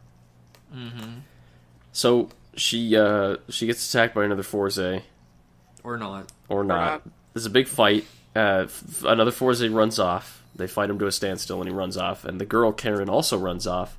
And these two guys who are from the Kamen Rider Club appear. And they're like, oh my god, you guys are Kamen Riders. You should come to the Kamen And they're Rider also Club. from one of the Heisei movies. Oh, they're characters? Yes. Yeah, they're students of Gintaro. Okay. So they go to the Oh. Kamen Rider Club, and there's a teacher there who I'm certain is a Heisei character that I don't know. 'cause He is a Heisei character from episode 1 of Heisei all the way to the end. He's a funny teacher who snaps his suspenders in a hilarious way. And he hurts his nipples every time. And somehow seen that that never bit in stops this being episode. funny. Like, I see it every time in that show, and for some reason, it's always funny. It's basically because of his reaction to snapping them. He's like, It's why sensitive. the fuck do I keep doing this? sensitive, supple nipples. So they give him a watch. They said, hey, someone in the past, Gentaro gave us this watch and said, hey, you're going to meet someone cool in the future. Give them this watch. We're certain that's you. So take this. We're going to take the Heisei watch. You'll have a lot of fun with it. Waz also tells him to watch out for, like, the shooting star, which Oh yeah, he says the he key is the interprets shooting to be star. Kamen Rider Meteor. Yeah, he sees sees the name. Ryusei. he's You Ryusei. say Yeah. the falling star. So he's like, this is worth investigating. So they go back to 2011 to figure shit out because that's the year that Ryusei started, and that was the year that was written on the side of the end of the rider. Oh shit! I never realized that Ryusei the falling star, like the magic Yeah. card, was an interpretation of. Oh shit! Ryusei just means shooting star. Yeah, that's the Ryusei Rockman, baby. Yeah. Yep. That's Shooting why I star know that, Rockman. actually. Yeah. Oh, In the past, we see that Schwartz makes another Heisei out of some guy who was like in a warehouse with a girl. He had obviously kidnapped the girl. He was trying to like shoot a laser at her out of his hand, and he was Yeah, like, he had magic Zodiac power. powers. Oh, he was a He had, like, Zodiac? Zodiarts Oh, powers. that makes And sense. he had like lost the powers. yeah. he was a Zodiarts. Or he was like in Heisei, aren't there like people who like are test Yes. Zodiarts that don't become them? Yes. Yeah, he had one some of kind of those. power. Yeah, Watching And Heisei then- would have helped me a lot in this. But like he's kidnapped a girl using his powers, but he's freaking out because he doesn't have the power anymore. So he does what, Liam? He wanders out into the schoolyard, and Schwartz finds him as he's like looking at Heisei fighting a monster. And Schwartz says, "Fuck that guy! You're Heisei now." So he turns him into Heisei. Heisei forgets and walks off. He transforms back into the back of Gintaro's head and walks off. I kind of like how they show like footage from the actual series, and then Yeah, it just it's kind like of a like cuts legitimate off. recreation of an episode, and I'm like, It's- I actually recognize that episode. Yeah. They use Yeah. like real footage from the episode because it's the only way they could show Gintaro's face. Yep, they did the same with X8 too. Yeah, I recognize the exact fight they go back to in X8, Yeah. the location and everything. It was like episode 12 or something. I don't know. it was early on. It yeah, was- It was, Yeah. it was fairly early. I think 'cause it was it's episode the- 2. it's the yeah, it was like wizard 2 or one. 3. Yeah. Oh, okay. So they track him down in the past in 2011, and they fucking blow him up in a warehouse. But then he becomes another Phys underneath that. And meanwhile, in the present, Tsukiyomi is like investigating a lighthouse or something. I don't remember why she goes there. Well, she followed, follows the bitch Karen? that got thrown off the fucking roof. Right. Okay. So she follows her to the lighthouse, and she goes in, and she's in there, and Kusaka approaches her and is like, "You better stop investigating this shit." And then Kusaka gets tackled. He comes in and he's like, "Oh shit, another lady to choke." Yeah. Dope. It's a good thing I got 2 hands. And as he's about to, fucking Takumi comes in and just tackles him from the side. And there's a great little reveal where like the fight in the past is happening simultaneously with this, and like you just see this guy tackle Kusaka from the side, and Kusaka throws him off, and then another Phys appears, and it goes back to the present, and fucking Takumi turns around and like swishes his shoulder length hair. His out of the way. fucking like perfect L'Oreal commercial hair. Yeah. Beautiful, Yeah. beautiful hair. I'd fuck that hair. What did you guys think of episode? Whoa, let's take a couple steps back here for a second. What did you guys think of Kamen Rider Go episode 5? I liked it. I actually It was liked this episode good. too. I actually thought this episode was pretty alright. Yeah. I really like this episode, actually. This is the one that really made me go, man, I'm actually interested in Geo now. Yeah, It the bucks ending the made me structure. want to watch the second or the following episode. Like, Yeah. Things have like gotten more complex now. I'm like everybody who's listened in the past knows that I'm not against storylines that are very episodic. I'm against storylines that are episodic and are the same story every episode. yeah, it gets tired and I'd boring. like and to shitty. investigate the irony of you saying it now gets more complex when most of the episodes before this point were unintelligible nonsense. Numbody gives a fuck about the time travel shit. Like, I'm talking about the plot. They were convoluted, is what they were, and now Yeah. they're nuanced. Yes. a Like the different time complex- travel That's a- stuff is yes. still overly complicated. Yeah. But the plot line is more in depth than we have to fight another rider and get this rider's power to defeat them. It's a little bit more complex than that. I I'm feel sure- the same.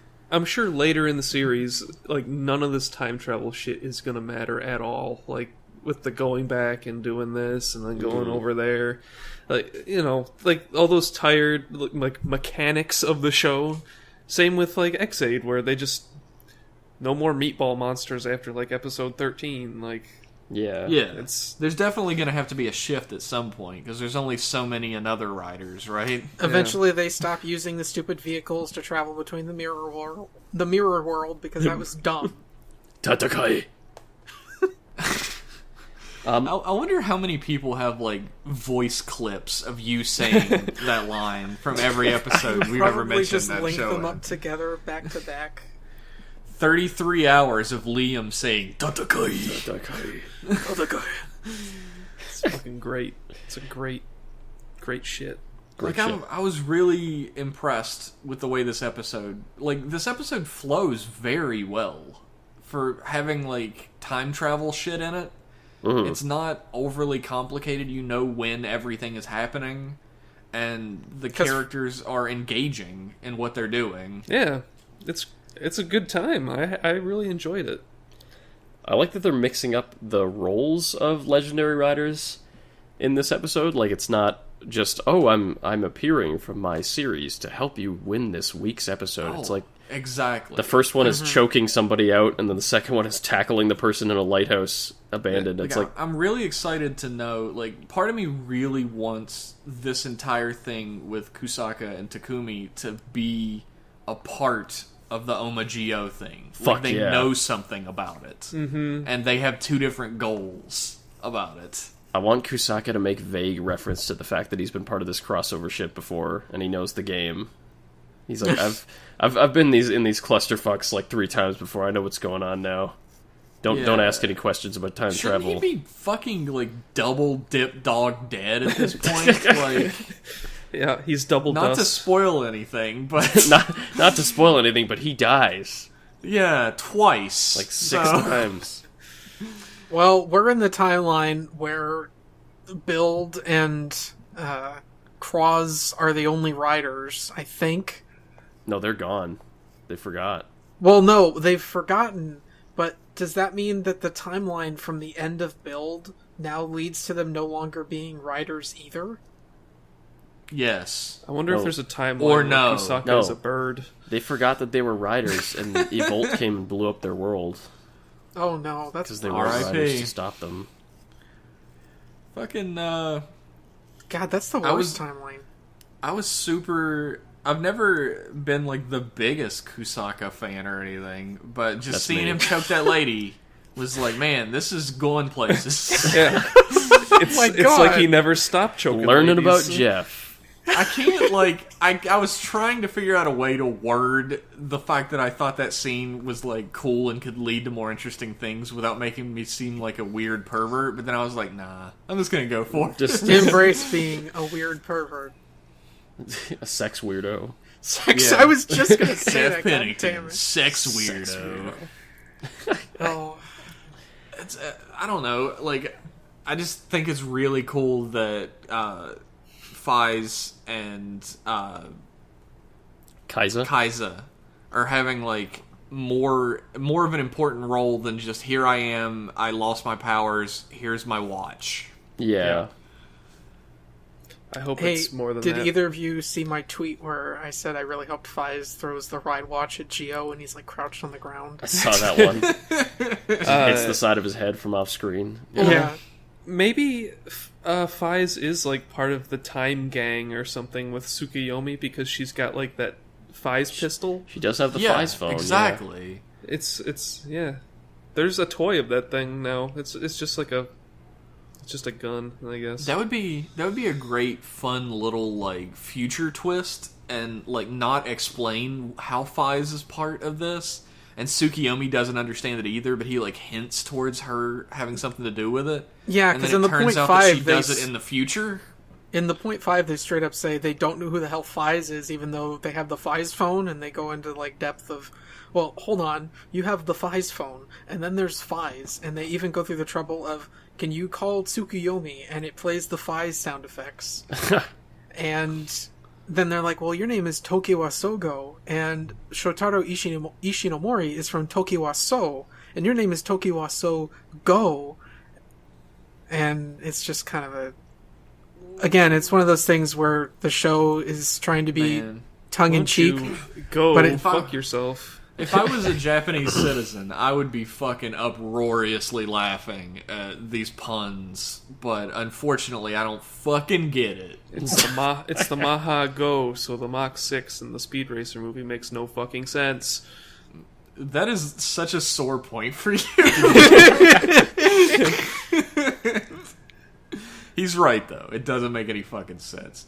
But this episode really gave me hope, and I can't wait for it to be dashed into a million pieces.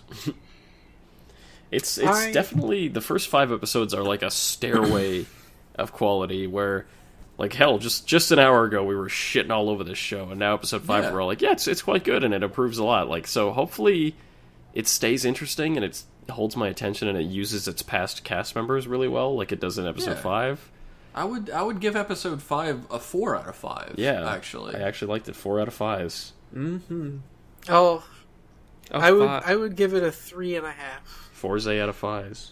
I give it a 4. Yeah, it tickled my fancy. Tickled my pickle. Mm-hmm. Ask me later. Now that we're done talking about Kamen Rider Geo, is there any news that you wanted to touch on, Liam? One thing, yes. So there's a Kamen Rider Build movie coming out called Kamen Rider Build New World Kamen Rider Crosses. This is really important because Kamen Rider fucking Cross is going to get a form that looks like it's like a kind of repaint of Evolt, but it's more blue. But more importantly, looks fucking awesome. The villain It does look cool. Oh yeah, the villain of the movie is Evolt's brother named Killbus, Killbus, aka Murder Bus. And I think from Jetman. I think between this and Ghost, we have built a sufficient legal case that we can go to court against Toei. So Jeff, I need you to begin proceedings and find us a good lawyer. Of course. Hey, try to get the FBI to come help us out as soon as get Barry Zuckercorn in here. And Barry Zuckercorn. Here is our new lawyer. His name is Max Hollis. He's a bit green, but I have faith in him. I've played all the Ace Attorney games. Dude, we're in good hands. Yes, that's my news his name for is this week. Killbus. He's a spider, so he technically completes the bat, spider, snake, cobra motif. They got to the end of the show, they were like, fuck. God damn Or maybe We they forgot. held off for the spider for the movie, but that's poor form. A little bit, yeah. He has a cool look. His name is Killbus. Killbus. And he is Evolt's older, more powerful brother. It's His cooler. name is Raditz. His name is Cooler. His name is Cooler. Like, he's fucking cooler. It's like fucking everybody was like, man, that Ed sure is a scam artist in the cul-de-sac. And then Eddie, Eddie is a scam artist. And then Eddie's older brother showed up, and he was even more of a scam artist. I wonder whose snatch he went up. I'm really curious where the hell has he been for 50 episodes that he didn't come out and do anything? Why would he give a fuck? Where's Cooler? Cooler didn't care about Frieza. Yeah, it's almost like no one thought about anything when they were writing those Dragon Ball movies. It's true. Look, we learned how Trunks got his sword in one of them, and that's all that matters. Really? Which one? The fucking... God, what's it called? Bojack Unbound? Tapion in it. Oh, the legendary Garlic hero Jr.? comes and... It's like the dragon. Yeah, no, I like remember that. The big legendary buff hero dragon. Bunda. What was his name? Hirudegarn. Hirudegarn. He fights yeah. Hirudegarn, yeah. And Goku uses a power that he never uses ever again in any media to defeat him. The only Dragon Ball movie that I remember in any capacity is The World's Strongest, because that's my favorite one. You don't remember Tree of Might? Oh, with turtles. I like that one, too. Turtles. I called them turtles. I like Goku. turtles. His other evil brother. Goku. Yeah. Turles. No, he's not even related to him, is the best part. Wait, was they he just not? look exactly the same. I thought he was his twin. Nope. It's been a long time. I hope They are not it's related just, at it's all. It's just a show that's designed by the same, Good morning. He I'm says, I'm forgetting he his name says- at the moment. He says all lower caste Saiyans look like this. That's stupid. Oh my god. And then he eats magical fruit from a tree that makes him real strong. He eats the tree of It's life. just it's just a Kira Toriyama face where every Yeah. character is They only have the defined same by their hair. hair color.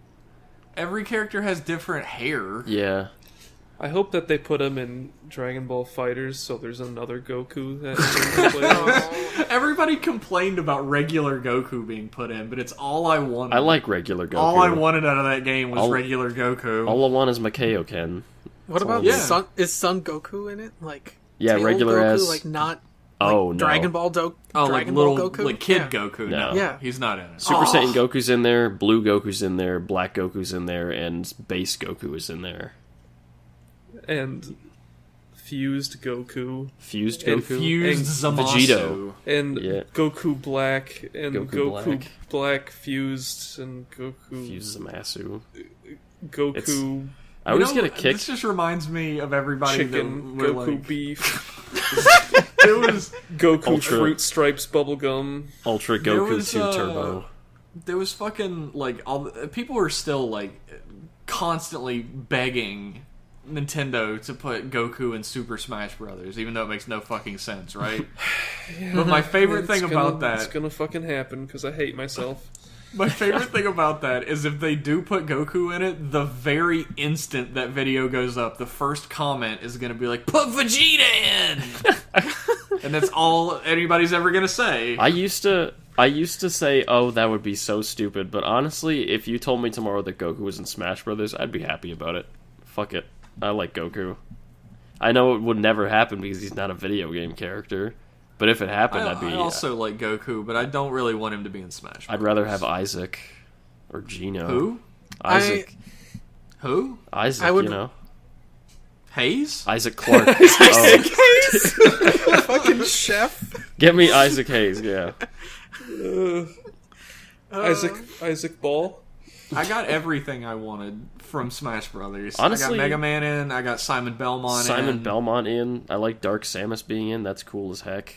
I want Spring I do Man. like Dark Samus. I don't know what other Metroid characters you could put in. Like Ridley is great, and I Yeah. think that's really neat. But Ridley is such a weird ad. Put Spanky in there from that. Spanky. Hey, from that other Metroid game. Ridley Kraid? is Ridley's the only villain in Metroid that isn't a brain in a jar that you could put in a game. Yeah, you can't Yeah. have Kraid. You can't have Mother Brain. Because who the I like fuck would care Kraid. about Kraid? It's like, oh, it's Kraid from Dude, Metroid. I It's love like, Kraid. ugh. Put Geemers in. You know those. Hold on. we Put have Bandana one, Geemer. I want the that. we in. have Zoomers one other and villain Geemers. in Bandana the Zoomer Metroid for franchise. Smash. We have one Put, other villain in the Metroid the- franchise, the and that's Phantom. Adam Malkovich. The Phantom. Put the fucking Phantom eyeball from Super Metroid Yeah. in there. Bandana Oh, Phantom Fantoon? Eyeball for Smash. Fantoon. Yeah. Original name Jesus there. Christ. Fucking space pirates. You could put a space pirate in, I guess. That'd be fun. Guess. It's Okay, not we were talking about Goku. What the fuck happened to Kamen Rider? Smash. I don't know. We We talked were, about we were talking about the movie talking about Kilbus. Kill And then we Bus. started Kill talking Bus about was Cooler. Yeah, and And then we okay. started talking Yeah. about Goku. What Yeah. a It spiral. always- How do we always drag it to Dragon Ball? Every fucking episode we get I to don't Dragon know. Ball I somehow. really don't know. Because I don't actually talk about Dragon Ball that much in like a day-to-day capacity Yeah. when we're talking to each other. And I like Dragon Ball. I want to talk about it somewhere, God damn it. Dragon Cast Welcome coming to at the you. Dragon Cast. Rock the Dragon. So that was the only bit of news you wanted to touch on? I really just wanted to build up our legal case, yeah. Yeah. We have our evidence Yeah. now. You're all our witnesses. I'm Okay, surprised so- how many and times God. we've said build up in this episode and haven't gone, beat it up. I wanted to beat Ludo up. That low-hanging fruit. Yeah. So why don't we get into some emails, fellas? What do you think? Yeah. Sure. Our first email is from Almado. Okay. Almond. You He did your says, "Hey, Rider Club. With build done and Geo on the horizon at the time this email was written, I find myself thinking about previous Rider series and the various send-ups they do to past shows. My thoughts went to Amazon's, and given that it was popular enough to merit a second season and a movie, I wondered if Toei would ever dip their toes into doing another reimagining / spiritual successor of an old Rider show.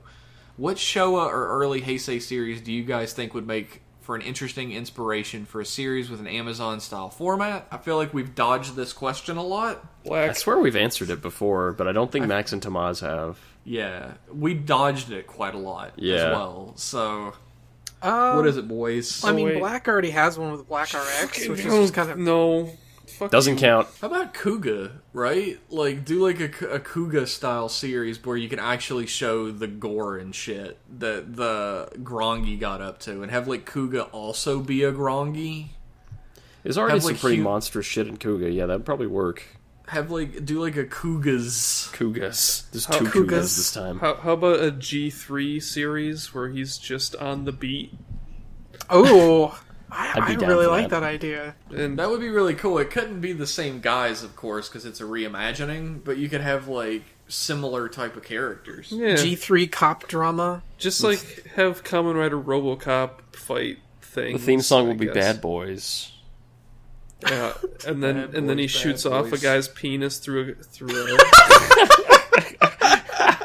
Have you guys ever seen the, like, short, like, little short that somebody made where they recreated the scene of RoboCop blowing the guy's dick off, but then he just continues to blow different Yes. guys' dicks Yes. off? Those guys running at him with their dicks out, and he's fucking blasting over. Just running at him going, blah, blah, blah, with their dick. Oh man, people that haven't seen like that bit with RoboCop blowing a guy's dick off are going to be so confused. Go watch RoboCop. You Really? are missing Yeah. the fuck out. a if great you haven't movie. seen that movie. One of the It's best not just movies 80s ever. schlock. It Yeah, really is. it's great. It's tokusatsu. It's relevant. Yeah, sure. It's a guy in a suit.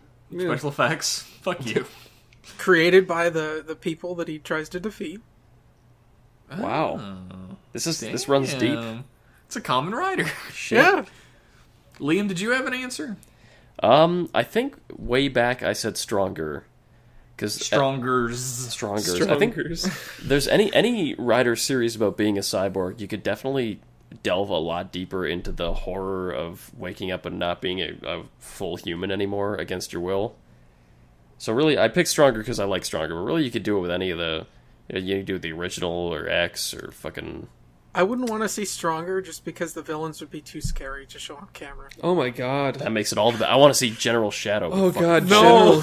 General. General Shadow. I can barely look at General Shadow in the original fucking show. I don't want to see what he'd look like in an Amazon reboot. No. Teton as like a realistic eyeball monster. I don't know. Yes. Oh, man. He can't even bump into shit. Or That'd be else something oh out of god. fucking Garo.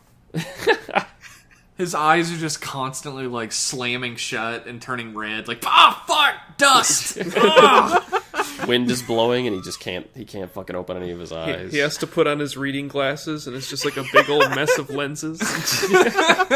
He puts like a fucking terrarium on his head for reading glasses. It's just like a glass jar that has like a prescription. Tomas, do you have one?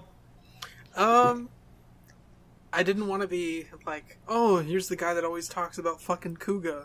Kuga I would chose be cool. Kuga. Yeah, Kuga would be cool. I also like Max's idea. I'm not familiar enough with Stronger to really say otherwise. Even though it's kind of already been done with like the first and the next, like Kamen Rider 1, like it's prime for, it's just like if you it's would have done the perfect for that first kind and of the thing. next, but good, that would have been a fucking masterpiece. yeah. Jeez. So if they just like remade the first and the next and made them better, and made it a series instead of a movie that also has Gact in it and a bunch of other shit that doesn't matter. Just make more episodes really? of G. Yeah, fuck yeah. Get that fucking good vintage. Yeah, Kamen Rider fucking- G's. I drink that shit up. Kamen Rider G's, baby. Spending G's. Like, just make Kamen Rider the first, and if you're gonna make a sequel, just have it be more adventures of those characters. You don't have to be like, alright, now we're doing V3, and if we do a sequel, then we're doing X. You're shooting yourself in the foot because you're using up all the material as fast as you possibly can. Yeah. Which is a problem that, like, superhero movies do all the time, where they're like, alright, here's the origin story. And here is a crossover story that came out 2 years ago in the comics. Fuck everything that happened in the last 60 years. Yeah, fuck you. Or they run out of characters and they're like, who next? Ant-Man? Fuck you, that movie was dope. I was very much thinking Ant-Man was gonna suck, but I actually really like that movie. I didn't The see new it. one? The first one or the second one? The first one, I never saw the second one. Okay.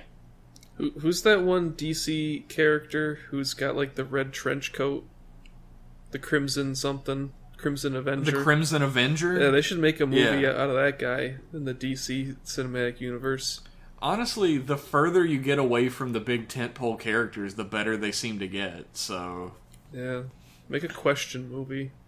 That would actually be awesome. It's untapped potential. Yep. Now we'll make Batman for the 9 millionth time. Yeah. We'll make a Joker movie. And still not get it right. Yeah. Oh well, our next email comes from Tequila Zaku, Oh. who says, "Hey guys, it's me again. Drink up, it's tequila. Shouldn't be I'm drinking that shit while you're piloting a Zaku. That's true. That's why they lose. That's why they're always getting blown up, yeah. Zaku, I'm hoping to Zaku make hour. writing... Sorry. I was gonna make a joke, but continue. This is not a comedy podcast. What do you think you're doing? Sorry, It's this fucking is serious. It's very serious. I'm hoping to make writing into you guys a regular thing from now on. A couple of things. First, since you talked a lot about D&D before, what do you think of a Den-O style campaign where everyone plays a different personality in the same character? Like, you'd have to roll to take control of the body and such. I mean, obviously that idea has friendship-breaking potential, but do you think it could still be fun? There is a game like that. Yeah, called Everyone is John. Yeah, It's a real fucking riot. it is actually really fucking fun to play. Everyone never is heard of this. John. It's Yeah, you play different conflicting personalities and a guy that has multiple personality disorder. and you all And have you basically roll stats in order to, like, make him do shit. yeah, and you That have like a sounds goal really that you're fun. trying to do. It's like one guy's thing could be like, I need to sign up for the army and go to war, and like you have to just do that shit without anybody taking over the body and getting in the way while you're doing it. Like it's, Yeah. it's quite weird. Like, my goal was I wanted to become the world's fattest man. And somebody else's goal was that they wanted to become, like, a world-famous cosplayer. And I was like, Oh, then no. I was like, then your dumbass is gonna have to play the Blob and Kingpin. You're going my route. Or just one of those shameless cosplayers that do whatever the hell they want. I wish I had that type of self-confidence, honestly. Yep. Be Man-Fae. Now, to some simpler questions. if you could pick one of the super unlikely actors to return back for Zi-O, who would it be? I would choose Joe Odagiri. Yeah, he's incredibly unlikely and incredibly wanted to come back. I can't disagree with that. The first Heisei rider, you gotta have him. Yeah, this is like a big celebration of all of Heisei, and he's the first guy. He should honestly have the same type of reverence for this period that, like, Hiroshi Fujioka has for the Showa period, but he doesn't because he just shat all over the legacy and fucked off. Mm-hmm. Well, I mean, he's an actor. He wanted a career. He wanted to distance himself from Rider. Hiroshi Apparently, Fujioka had a career. He was in American movies. Did you know that? Fujioka was the first Rider. I know he was in that movie where he played a samurai ghost or something, but He played a samurai that was out of time and fell in love with a white lady. that was it, yeah. I know, but Fujioka was the first Rider, and he kind of did a really good job building up a brand around himself. Like, he is his own brand. Yeah. Odagiri, I think, like, joined the industry in an age when that was much harder to do, and kind of the acting world was a lot more cutthroat. But So I I think mean, like, He didn't want to establish himself in that role so he could get other work. Yeah. But you can Didn't wanna get still, like, typecast, go yeah. out and do other work. And then come back for these roles as well. Yeah, look at like, the Drive guy. He's in, like, a whole bunch of shit. Yeah, Shotaro is in a ton of shit, Yeah. actually. Like, he plays anime protagonists in a ton of fucking live-action adaptations, but he still comes back for everything. And Philip is in weird chocolate commercials. He does not come back unless he's in a magazine spread once. He did Yes. So my second choice would be Shotaro and Philip, because it's incredibly unlikely for Philip's actor to want to come back. that. Yeah. Shotaro has multiple times, but he was absent in the last movie. Tendo is on the list this guy put forth as well. I would love to have Tendo back. He's been on Girls. Just gotta give him that legal tendo, and he'll come back. Oh! He started... Yeah! He works in some kind of, I don't know, he started a company with someone else or something. He's doing, like, non-acting related shit right now. He started a business or something. I don't know what exactly he's up to. If the draw is big enough, like if enough people want these actors to come back and it's like lucrative enough, they really don't have much of a reason to deny unless like they're super busy. If there's enough yen involved, yeah. Like even looking at like American actors who run into this where they try to avoid, getting super into something when it has a big following or like a cult following or, getting typecast as a result of it. Like Kyle MacLachlan was just in like David Lynch movies and everyone found out about him because of Blue Velvet and Twin Peaks. And then he didn't want to do Twin Peaks anymore and wanted to get out of that because he didn't want to get typecast. And he ended up doing all this other shit like fucking Desperate Housewives. Yeah. And then ended up coming back for Twin Peaks Season 3 because he's like, fuck it, everyone loves this. And it's been long enough that he's had a career. It's like the exact opposite now, where like Marvel has gotten so big that like actors are like leaping on Marvel's dick as fast as they possibly can, being like, "What can I play? Yeah, what can I because it's play? guaranteed work." You can be Mysterio. Yeah, it's All right, fuck it." I'd like to be in movies guaranteed for 12,000 movies, please. Like, Hey, I like money. if you guys could play a character in the Marvel universe, who would you play? oh god. Well, Actually, Lord. let's just say if you could play a character in comic books, who would you play? Oh my god. Because I got mine locked down. What's yours? Superman? The Riddler. Oh, the Riddler. The Riddler. That's not bad.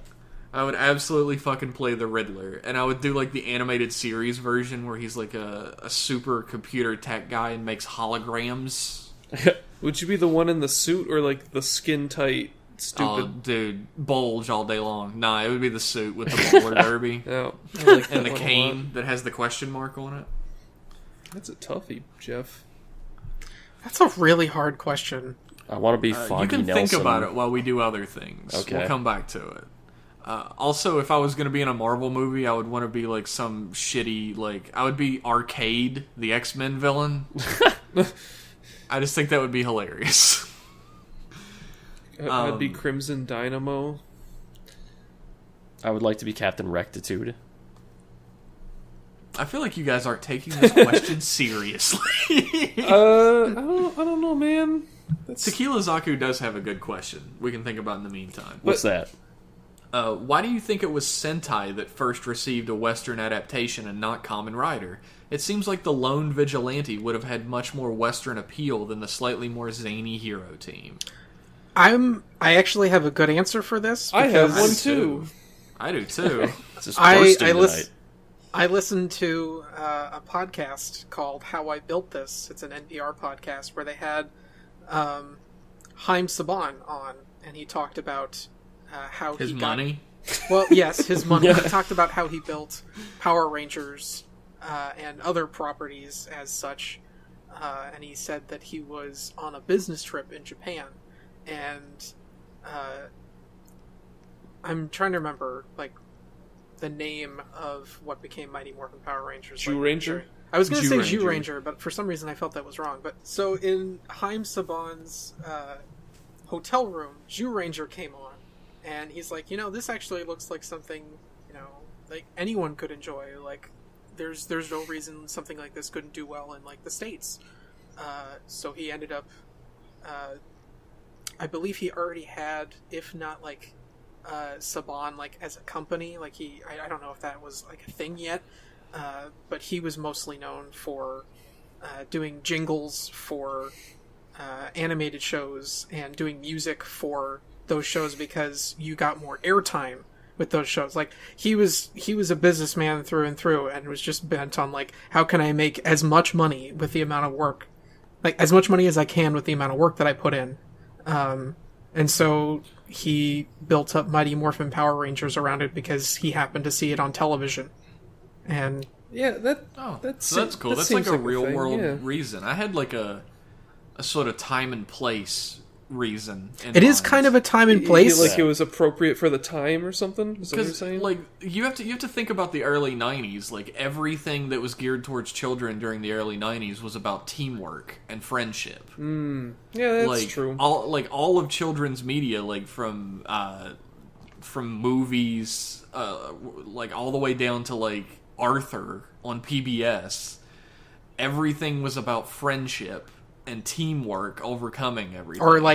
or activism. Like, if you think about the 80s cartoons, there was lots of, like, save the earth. And, Also, you you have to got think Captain about Planet. it. Like, that's the time part of it. Like the '90s was definitely all about teamwork and friendship and teaming up together to solve problems that are too big for one person. The place is the marketplace. Because Power Rangers have 5 toys you can sell to children. I was going to say toys. Yeah. Toys are going to be the big thing. Why it Toyetic. succeeded so much. It's super toyetic. Like, That's why. Like, Kamen Rider kills his enemies at the end of every episode and has, like, no friends that look cool as an action figure. Yeah, you can make a toy of the belt and, like, the Revel cane, and then you're good. That's all you can get out Also, of Masked in the Rider. 90s, when this shit was happening, Kamen Rider was in a deep, dormant sleep from which it may never awake, so... It's true. Oh, yeah. Thank you, Black RX. Yeah, after Yes. Black RX, it was... How about... No, I think if Haim Saban saw Black RX on TV, he would have been like, ugh. I mean, why was it brought over to the West, then? Yeah. Because, like, at that point, around the time Masked Rider happened, there were so many companies trying to do what Power Rangers did. Tattooed Like, you teenage had- alien fighters from Beverly Hills. Yeah, what? That's a real fucking show. Do you guys not know that? What? No. It is That sounds No. familiar. Is this It's a the Canadian worst, most production? egregious... No, it's not. It's the worst, most egregious Power Rangers ripoff that ever got made. Jesus, but I'm talking Look it about up. shit like VR Troopers Yeah. and Cyber like Samurai Big Squad. Bad Beetleborgs. Mm-hmm. Like all these companies were desperately trying to recreate the Power Rangers magic formula, right? And Saban was like, we've already had to pay to get extra material made for Power Rangers. We're like, because we ran out of footage. We need to do something to keep this gravy train running smoothly. So what other, like, prospects do you guys have over at Toei? And they were like, well, I guess the sister series was Kamen Rider. And that failed spectacularly. Yep, the legend that is Masked Rider lives today. Oh, You know the funniest, my fucking favorite tidbit about Masked Rider is that everybody calls Furbus a ripoff of Furby, but he fucking predates him. Really? He predates Furby by like 2 fucking years. That's disgusting. Oh wow! Uh-oh. So Furby is a ripoff of Furbus. And I hear I don't like that. Kamen Rider Dragon Knight didn't do half bad. I think they were It gonna didn't make. do good enough for them to do a sequel. Yeah, series. I think there was at one point. Would you watch Dragon Knight? What? I did not. Eric I watched a bit of it. Would you? Would you? No. No. I saw a couple episodes and I did not like it. I don't watch Power Do you- Rangers do you like- either.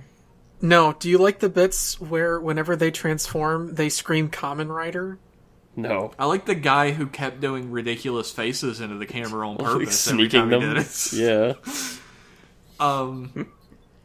The thing is, Masked Rider failed.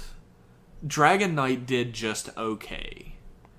But, like, I'm kind of the opinion, and I know I'm gonna get fucking, like, internet crucified for this, but if you can watch the original, why the fuck are you watching Power Rangers? Like, you can watch the Super Sentai, it's far superior, with much better storylines and much more fleshed out characters. I think some people just like both. Some people just That's enjoy Eric both. screaming into his microphone. Yeah, I was just gonna say we have a buddy named Eric. I don't think Eric watches Power Rangers. He does. does. He does. Like Oh. he just likes Super Sentai and Power Rangers, and he gets something out of both of them. So that's just a lot of people are What just a like that. fucking weirdo! No, I mean, if you get something out of it, that's cool. I just don't. Like, I don't either, I don't no, see yeah. it myself. Me either.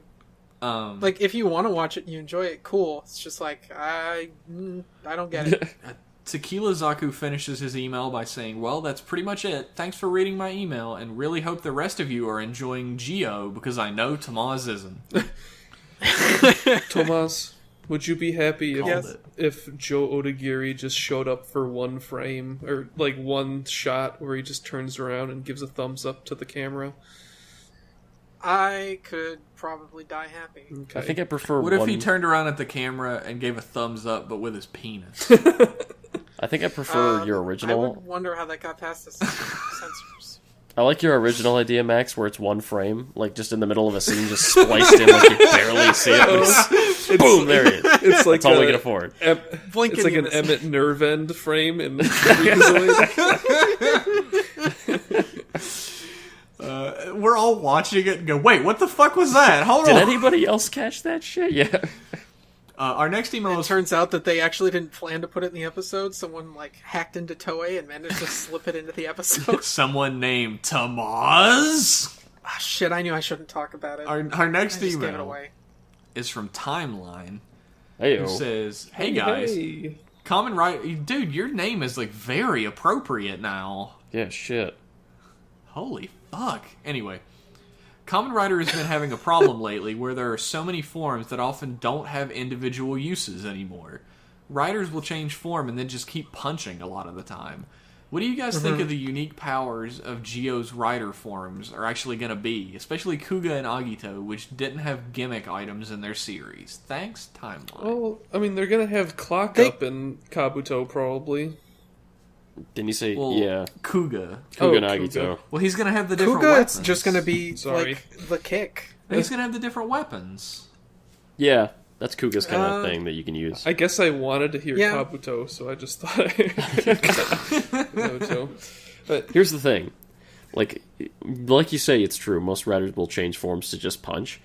Geo gets around that by making the armors so bulky that you can't throw a punch while you have them on. You have to use ridiculous special effects attacks. So everyone's Their will be fists unique. are just going to turn into Kuga's face.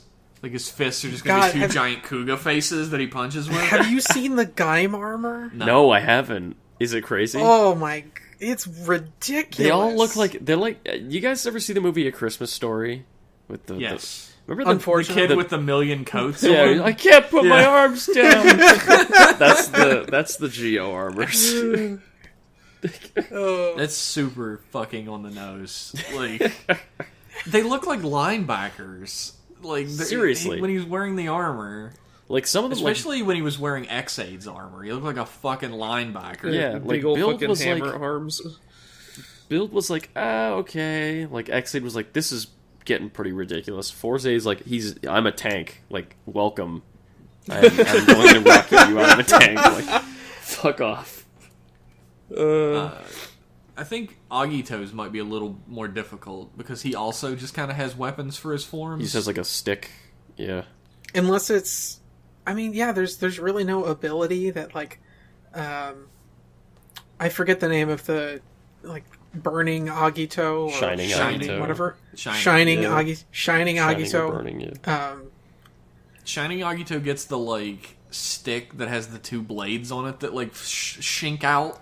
Oh yeah, Yeah. You break them apart and it's two swords. I don't know, like there's not a lot in like superpowers that Agito has. I don't know. He can make a regular maybe motorcycle into a badass motorcycle. Maybe he cooks really well and they work that into the suit. I don't know. Maybe. He beats him with a big fucking daikon. I know that they're probably going to do like the cards with Blade for sure. And have him use his, like, the blade rouser. The rouse absorber, yeah. Yeah. I don't know. It's difficult to tell. Because, I mean... Like, I don't Heisei's know was how- pretty fucking unique. He turned into a rocket and threw him into space. Like, But that's really, like... He does that in the show. Like, Heisei does that all the time. but it's not just like a punch, you know? It's not just like Yeah. here's a form where I'll punch you. Like, at least they're making homages and stuff out of it. Yeah, maybe he just Yeah, I don't does think the they're flip gonna kick do- or something. I don't know. I don't think they're going to do a form that just punches. Yeah. I think there's definitely going to be a period of time where he changes forms and just punches. Because that's what all Kamen Riders do. Eventually you'll get there, yeah. Or he has to, But, What he has to I'm fight the Garangi, and it's the only form that can beat them or something. yeah. what I'm wondering is why is he getting all of these powers of all the other riders if they're only good for beating the other riders? He uses them to take over all time and space, duh. Yeah, he's the heir to the power of all riders. Omagio. So he just takes all those powers and then kills people because that's... I don't know. It doesn't... I want to see... Was it Jeff or Liam's idea? I think it was Liam's idea where, like, there's an event that happens in time that makes him become that was Omagio. definitely Liam's idea. That was definitely my idea. One of these days I'm going to say something or come up with an idea and Tamaz is later going to be like, yeah, Jeff said that. And I'm going to fucking jizz. It's going to be the greatest day of my life. It was Jeff's idea. If that's not the issue, then I'm so lost on what's happening with Gio. He becomes a bad boy and he uses his powers to spank space and time. You remember that episode of It's Always Sunny in Philadelphia when Charlie gets a gun and he just becomes power crazy? It's that. Yeah, it's gonna be like that. It's more like the episode where Homer Simpson gets a gun and he starts using it for everyday Oh, yeah. tasks. Change the channels Can on you the get my TV. basketball? And he Shooting shoots the it light off the switch. top of the roof. Yeah. Oh, America. Thanks for writing in, though, Timeline. Yeah. Our next email is from Graham, who we all know. Hi, Graham. Hey, Who Hey, says, it's actually great. Graham. who says, who really is Omagio sent from mail for Windows 10? sent from my iPhone. So who is it? Who is Omagio? Kusaka. Wouldn't that be great? I'd love that shit. Good. I already said it's Rider 1. Dude, if you're right, I'm gonna anti-jizz. Like, the jizz is gonna go back in my... Go and collect it from a past session and stuff it back inside. Like, it's literally gonna be like somebody hit rewind on the tape, and the jizz just goes right back in my dick. No. I'm sorry. I don't know. It could be anybody. It could be me. What if it's Kamen Rider Zekross, and he's only pretending to be Omagio to get into the evil organization? What if it's Gates? That doesn't work because everybody doesn't know about What it. if Gates becomes so jaded from trying to affect what's happening with Omagio that he gets so upset and he ends up becoming like if if like Omagio has to happen, and because of like all of his interference, like Sogo isn't going to become Geo, and then Gates does, and then he becomes the enemy that he tried to defeat. The helmet That'd be opens fun. up. It's Dan. Dan Kuroda. Oh my god. The helmet opens up, and it's John Madden. No, it's John Toei. And they should have blown up Toei headquarters John like they Toei. said at the end No. of the 3.5, I think it was.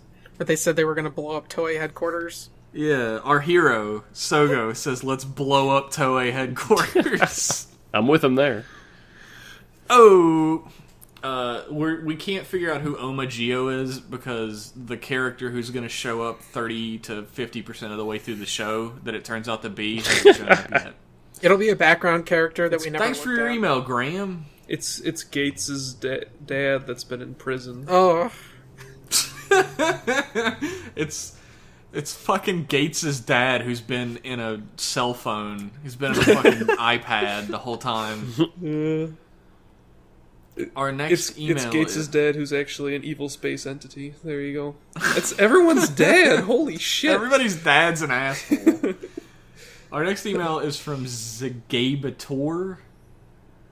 It's from Gabe, who says, "Hello, RCR. Welcome, Gabe. It's that time of the month again.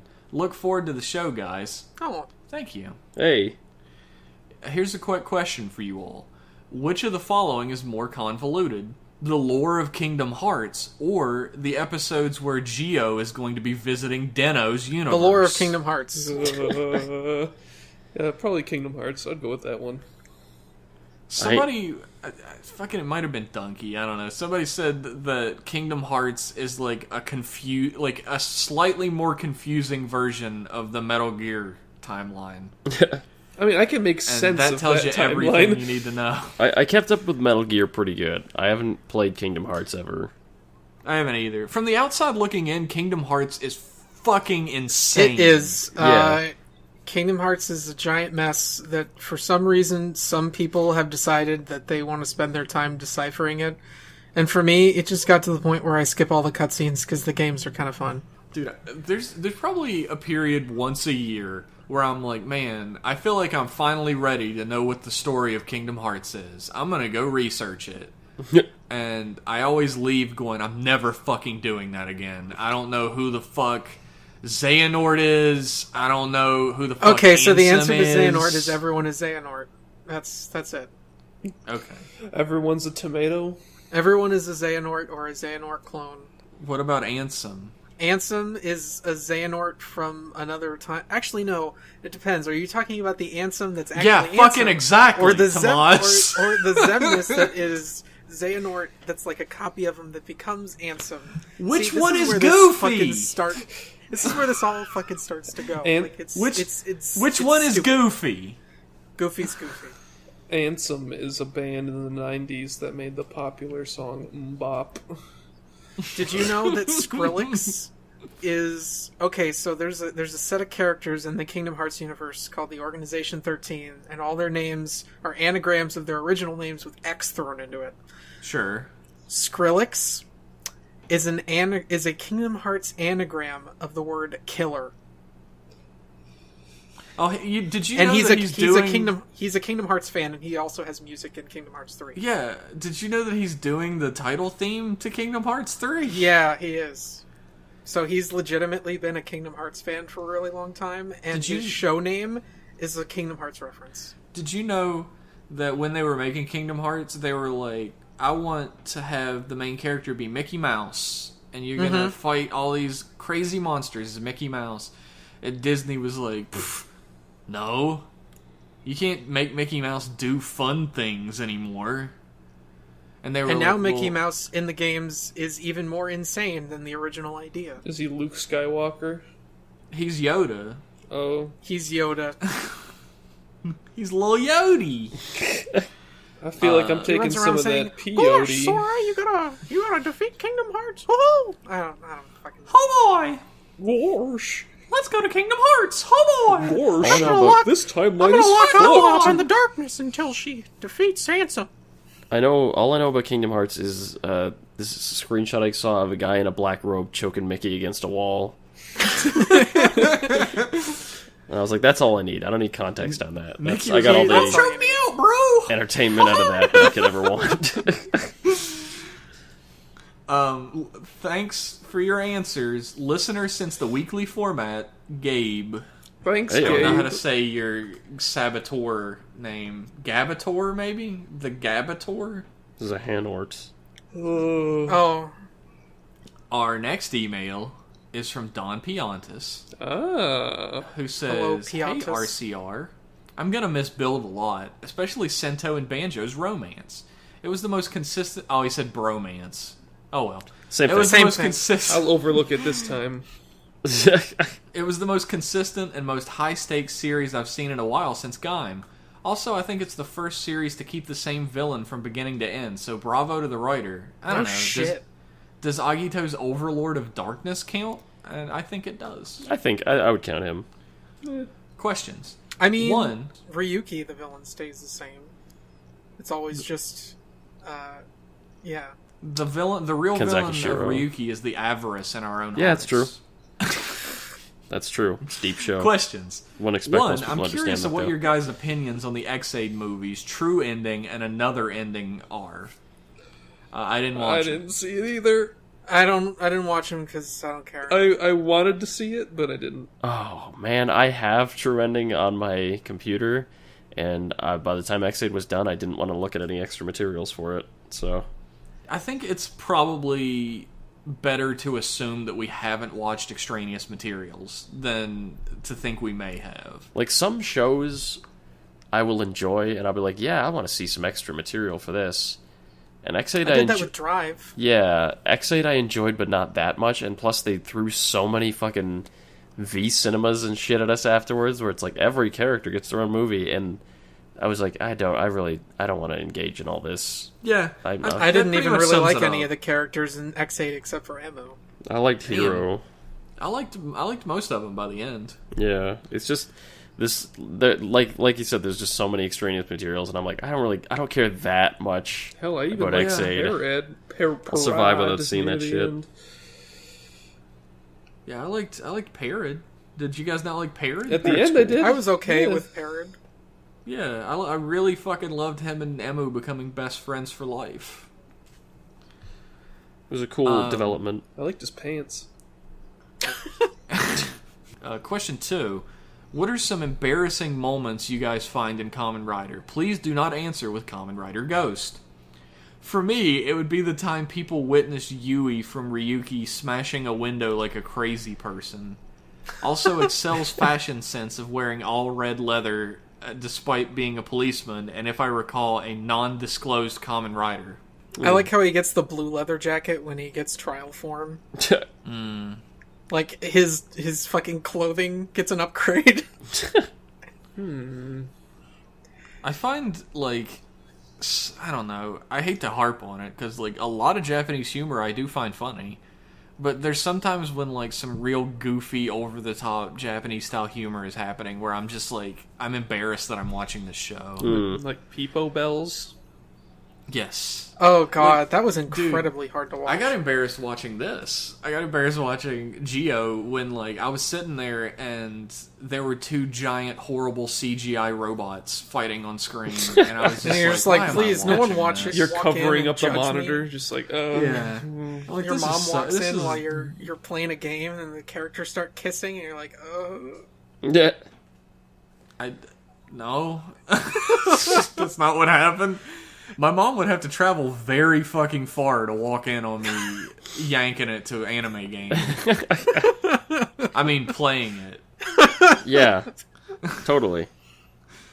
There are a lot of, like, cringy moments in Kamen Rider, but I think it's part of the charm. yeah, Yeah. I agree. What are some that stand out to you guys, though? Well, there was the Peepo belt. Like, I usually just try to forget them. I don't try to remember how bad those moments are. The scene in Ghost when Necrom fought a bunch of guys while eating takoyaki. Dude, do you have... He said not to mention Ghost, by the way. Did he say not to but- mention Ghost? Yeah. My did. brain just erased that rule.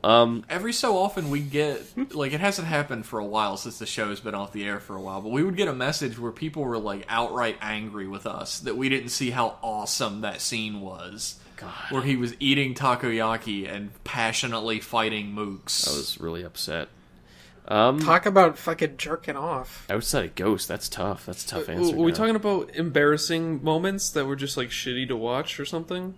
Yeah. Oh. Like moments that were like embarrassed you, the viewer, that you were watching well, the show at that time. There's an episode of Wizard that was kind of early where one of the side characters like thought that he could do magic.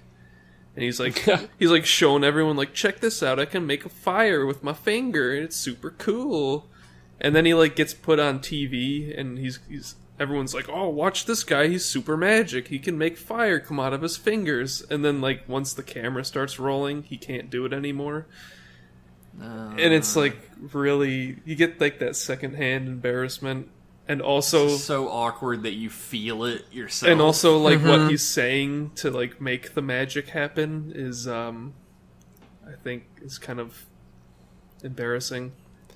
I remember that scene that you're talking about. Yeah, and he like keeps on doing it harder and harder and everyone's like, "Ugh, look at this fucking idiot." I can't say I get embarrassed a lot watching Kamen Rider, but I guess to use a recent example, I would say the CGI robots in Geo, where they come on screen and you're like, oh, yeah. I'm glad we're on the same page. with Yeah. that. Or meatball monsters in X-Aid. That was another one. Those were yeah. looking pretty bad, yeah.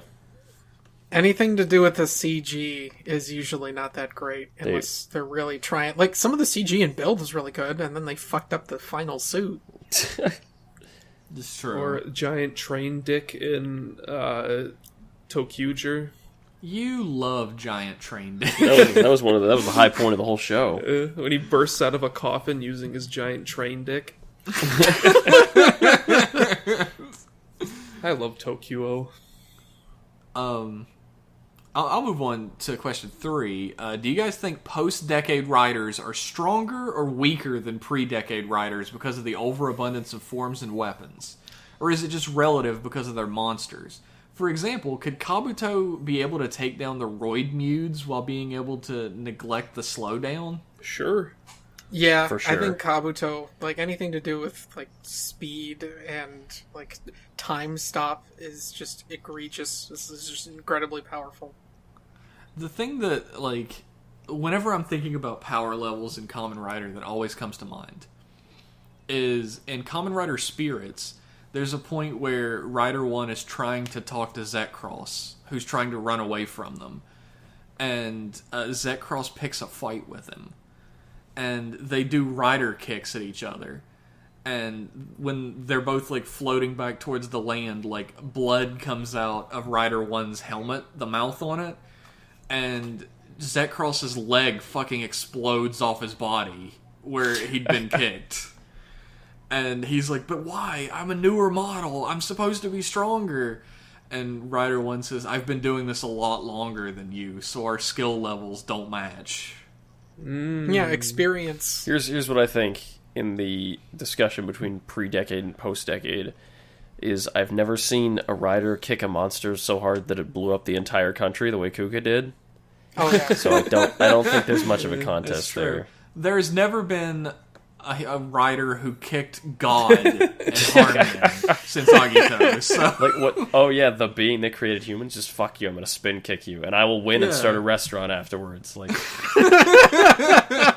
Let's not X8's forget, not doing that. I'm sorry. What a happy ending that is. let's not forget Yeah, Fruit like Jesus. he fucked God up enough. He fucked God up enough that God was like, "All right, humans can live. I'll back off. Yeah, you made your point. Don't want to get kicked again. Just go ahead." Agito is so good. Agito's great. It's lots of spoilers in this episode. Yeah. Sorry. The Kamen Rider spoiler cast. Welcome. Last question from Don Piantas. All right, Liam. Oh no. Time for a Yu-Gi-Oh question. Yes.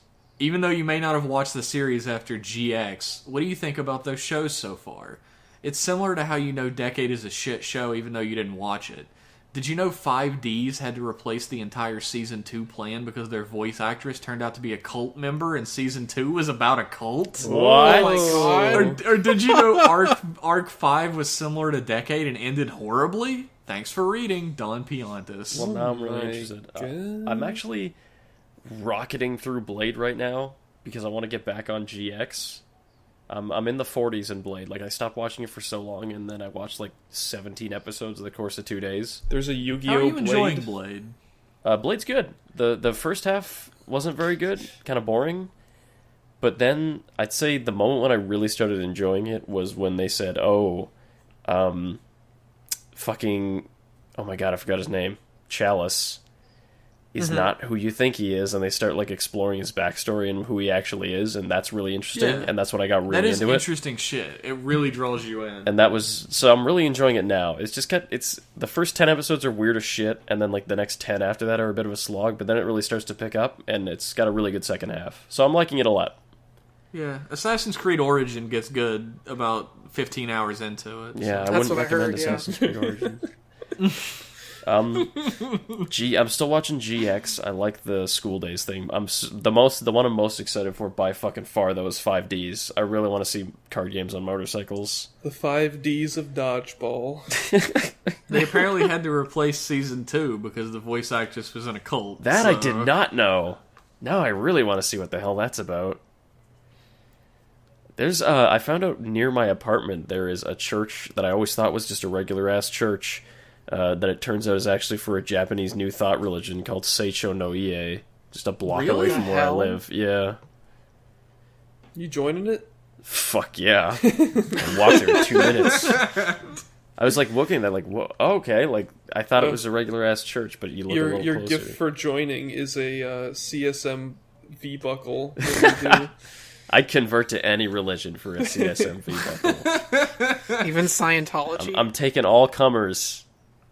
You guys, since Liam is talking about like he's watching Blade and like he's watching Yu-Gi-Oh or whatever, you guys watching any animes? Reading any mangas? Not really, no. I did download all of Hibiki because I know that got translated and I don't know shit about Hibiki. So I was going to give it a shot, even though I really haven't heard good things about it.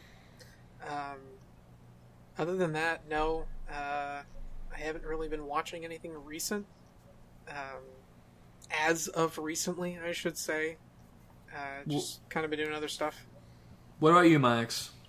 Well, Trisha's my wife.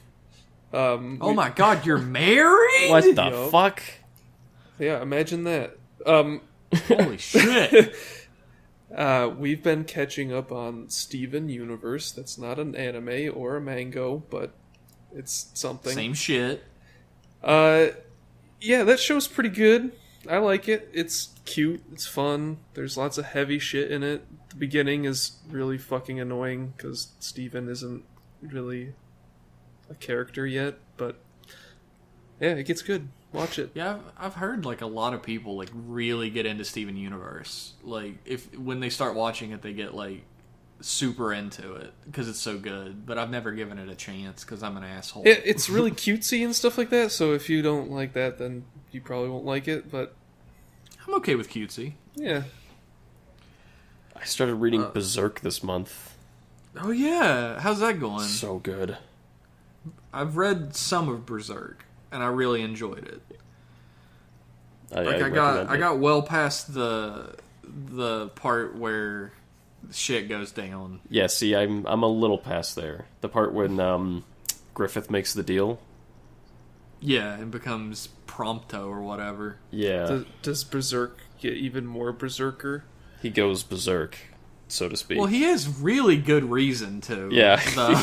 I would probably also go berserk in that situation. Yeah, no fucking doubt. He's pissed off for a good reason. It's really fucking dark and depressing, and it stays depressing forever. Super depressing, yeah. But it is really good. Great manga. How long is it? It's like 300-ish chapters, I think. 1 billion chapters. Yeah. That's Liam's a One Piece fan, so it's fine. It's nothing to me, yeah. It's child's play. oh man. I have You still been- reading One Piece? I'm keeping up with it. Yeah, they're in a samurai Oh my land right now. It's not very good. Okay. Every post. When are you going to stop reading One Piece, Liam? I don't know. I'm just stuck in it now. Every You post just time gotta see skip. it through, huh? Every post time skip One Piece arc is we go to a country, we incite a revolution, and then we leave, and then we go to the next country and we incite another revolution, and then we leave, and we go to another country, and we incite a revolution. It just keeps fucking happening. 3 in a row. It's not good writing. You think they're going to run out of countries? I don't know. Did they It is a fictional world. They Did- can just keep adding countries. did they incite a revolution on that elephant island? No, they didn't. That was like a between thing, though. When they go to Over the revolution? Dressrosa and then Big Mom and now this samurai country are all they're fucking inciting revolutions all over them. Oh, It's getting a bit tired. well, maybe they'll find One Piece soon. Maybe. Sure. As long as it's profitable, they're never gonna fucking find One Piece. I guess that's true. It is still like the most popular thing in Japan, isn't it? Mm-hmm. I was reading the second most popular, probably, which is My Hero Academia. Oh yeah. How's that? It's really fucking good. Like, I was reading it for a while, but like I fell off for like months because I had other shit to do, and I came back and couldn't fucking remember where I was, so I just started watching the anime. And I'm usually like a manga over anime type of guy. Mm-hmm. But the anime is like really fucking good, so I would suggest that. Okay. But so many really fucking lovable, likable characters. I know you went in to that see the show. movie. I did not go see the movie. Oh, you did not? No, somebody said I should, Oh, but okay. it's not playing in my state at all. Oh. Stupid And, West Virginia. Fuck yeah, yeah. But Fully agree. Any chance you get. the fuck like the main character of My Hero Academia is like super lovable. Like usually the main character of an anime is like obnoxious and you just don't want to fucking deal with him half the time. But he is very lovable. And all the other characters are likable except the rival, who's like, I'm not convinced that he's not a parody of an anime rival. Because he has absolutely no motivation except being better than the main character. And he's a giant whiny ass bitch about it at all times. Doesn't And he's everybody a hate- legitimate... Yeah, everybody hates him. Yeah. Like, all the characters barely put up with him. And he's just a psychopath. Is he the explosion guy? Yeah. He's Explodo Boy. Baku. Bakugo. Bakugo. Let's go, Bakugo. Oh, no. I've also started reading not my first, since I've read Hajime no Ippo a little bit, but the first one I'm going to finish, sports manga, called Slam Dunk. How is it? I know about that one. They play basketball. Slam Dunk is what if Kuwabara from Yu Yu Hakusho joined the basketball team. I'm in. Because he's the main character, and it's fucking hilarious.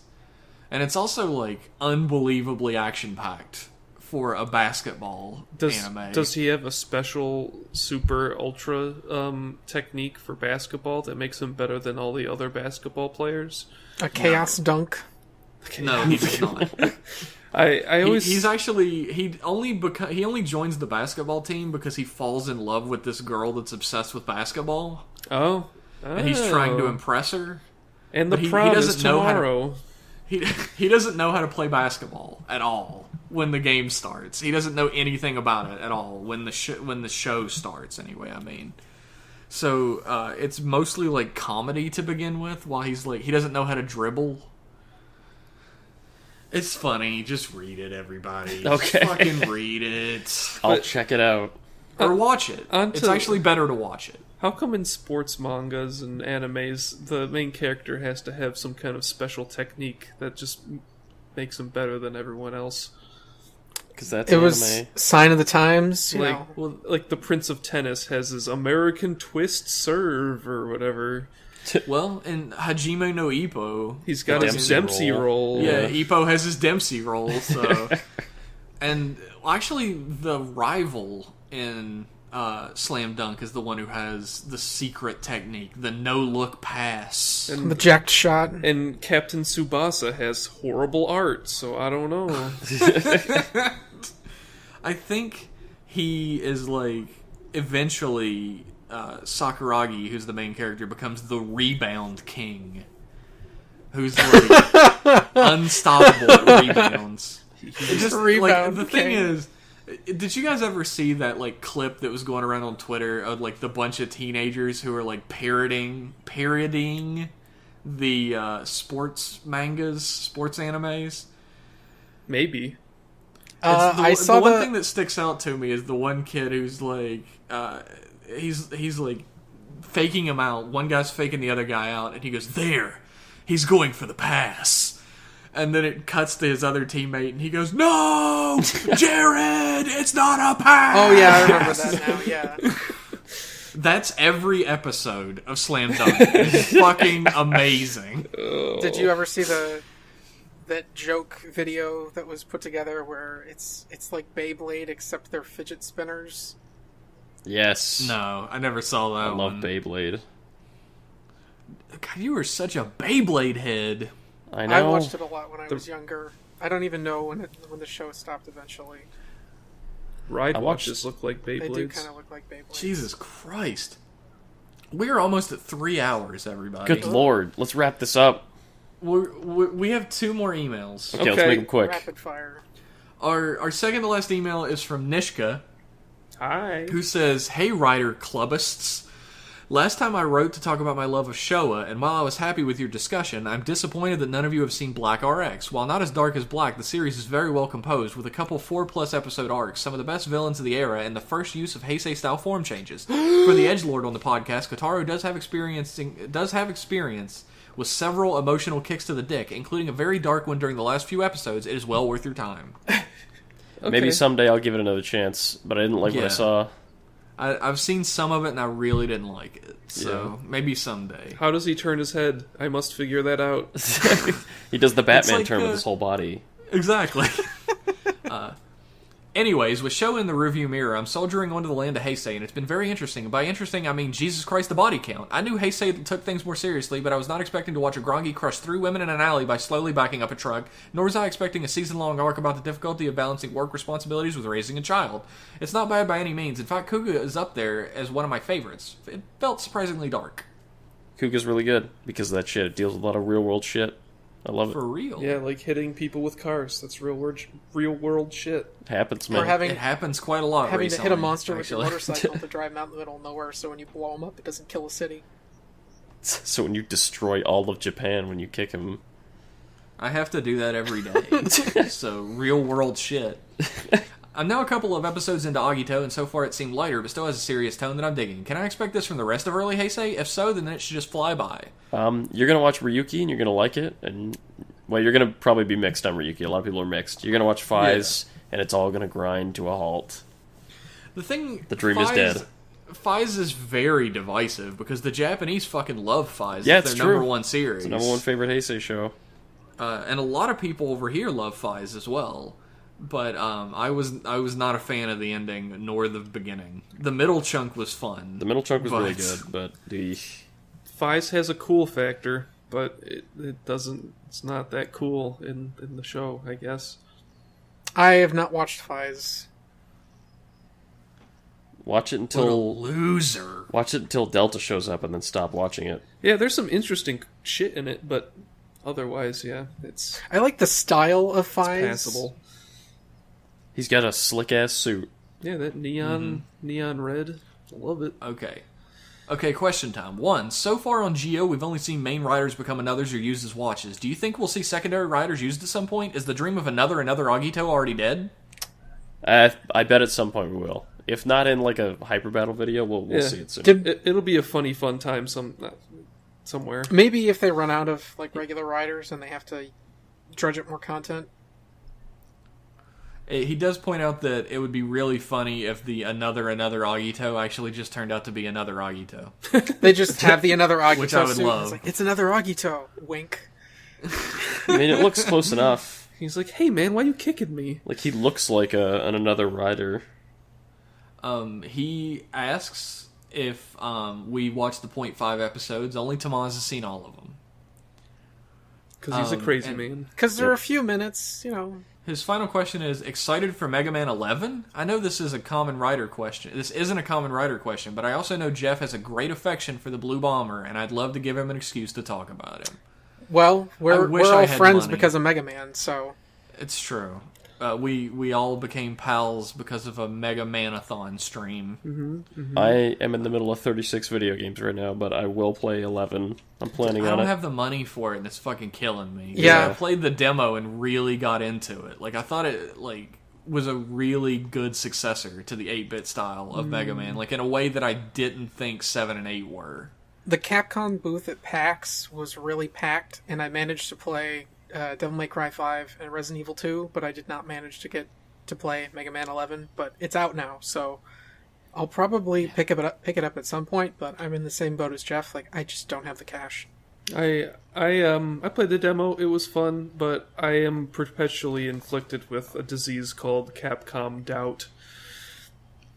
I understand that disease Yep. very well. Where everything that they produce is I mean, sad.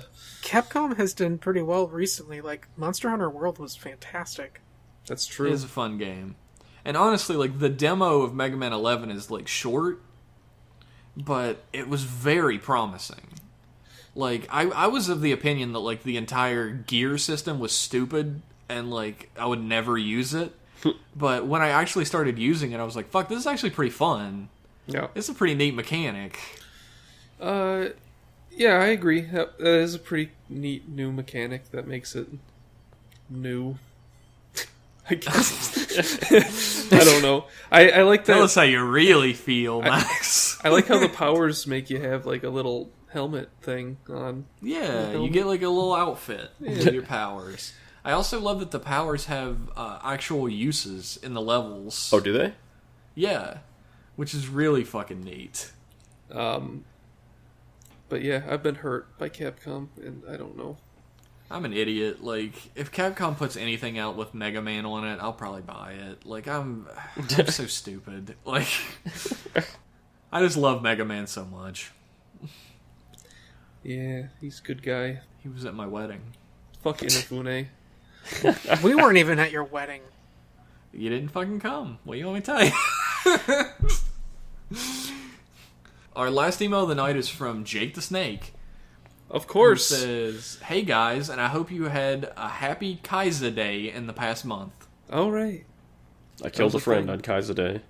I definitely betrayed all the right people, so..." I wiped Did you my choke a hands woman? meticulously. Thanks for the build spoiler cast. It was a blast, and that script doctor section was magnificent. As we're now into the new series, I can't help remembering the sacrificing show's good energy rule and how it looks to be quite in effect with G.O. I know I shouldn't be too hard on the new show and the new guy, but man, Build had me spoiled on how good a series start can be. I know it's been pointed out already, but I'm pumped that Toei will be giving us Spider and Banjo's V Cinema to complete the trifecta. Cross Evolt has good colors, though I wish they had another color for Kilbus instead of just mostly red. And then he gives us some thoughts on Geo, which I gotta skip. I'm sorry, buddy. Although he does say he's a big fan of the opening theme, which we didn't talk about. Oh yeah, I love Overquartzer. I'm middle quartzer on it. I really like Overquartzer. I'm not over the Quartzer for it or anything, but I do think it's pretty darn good.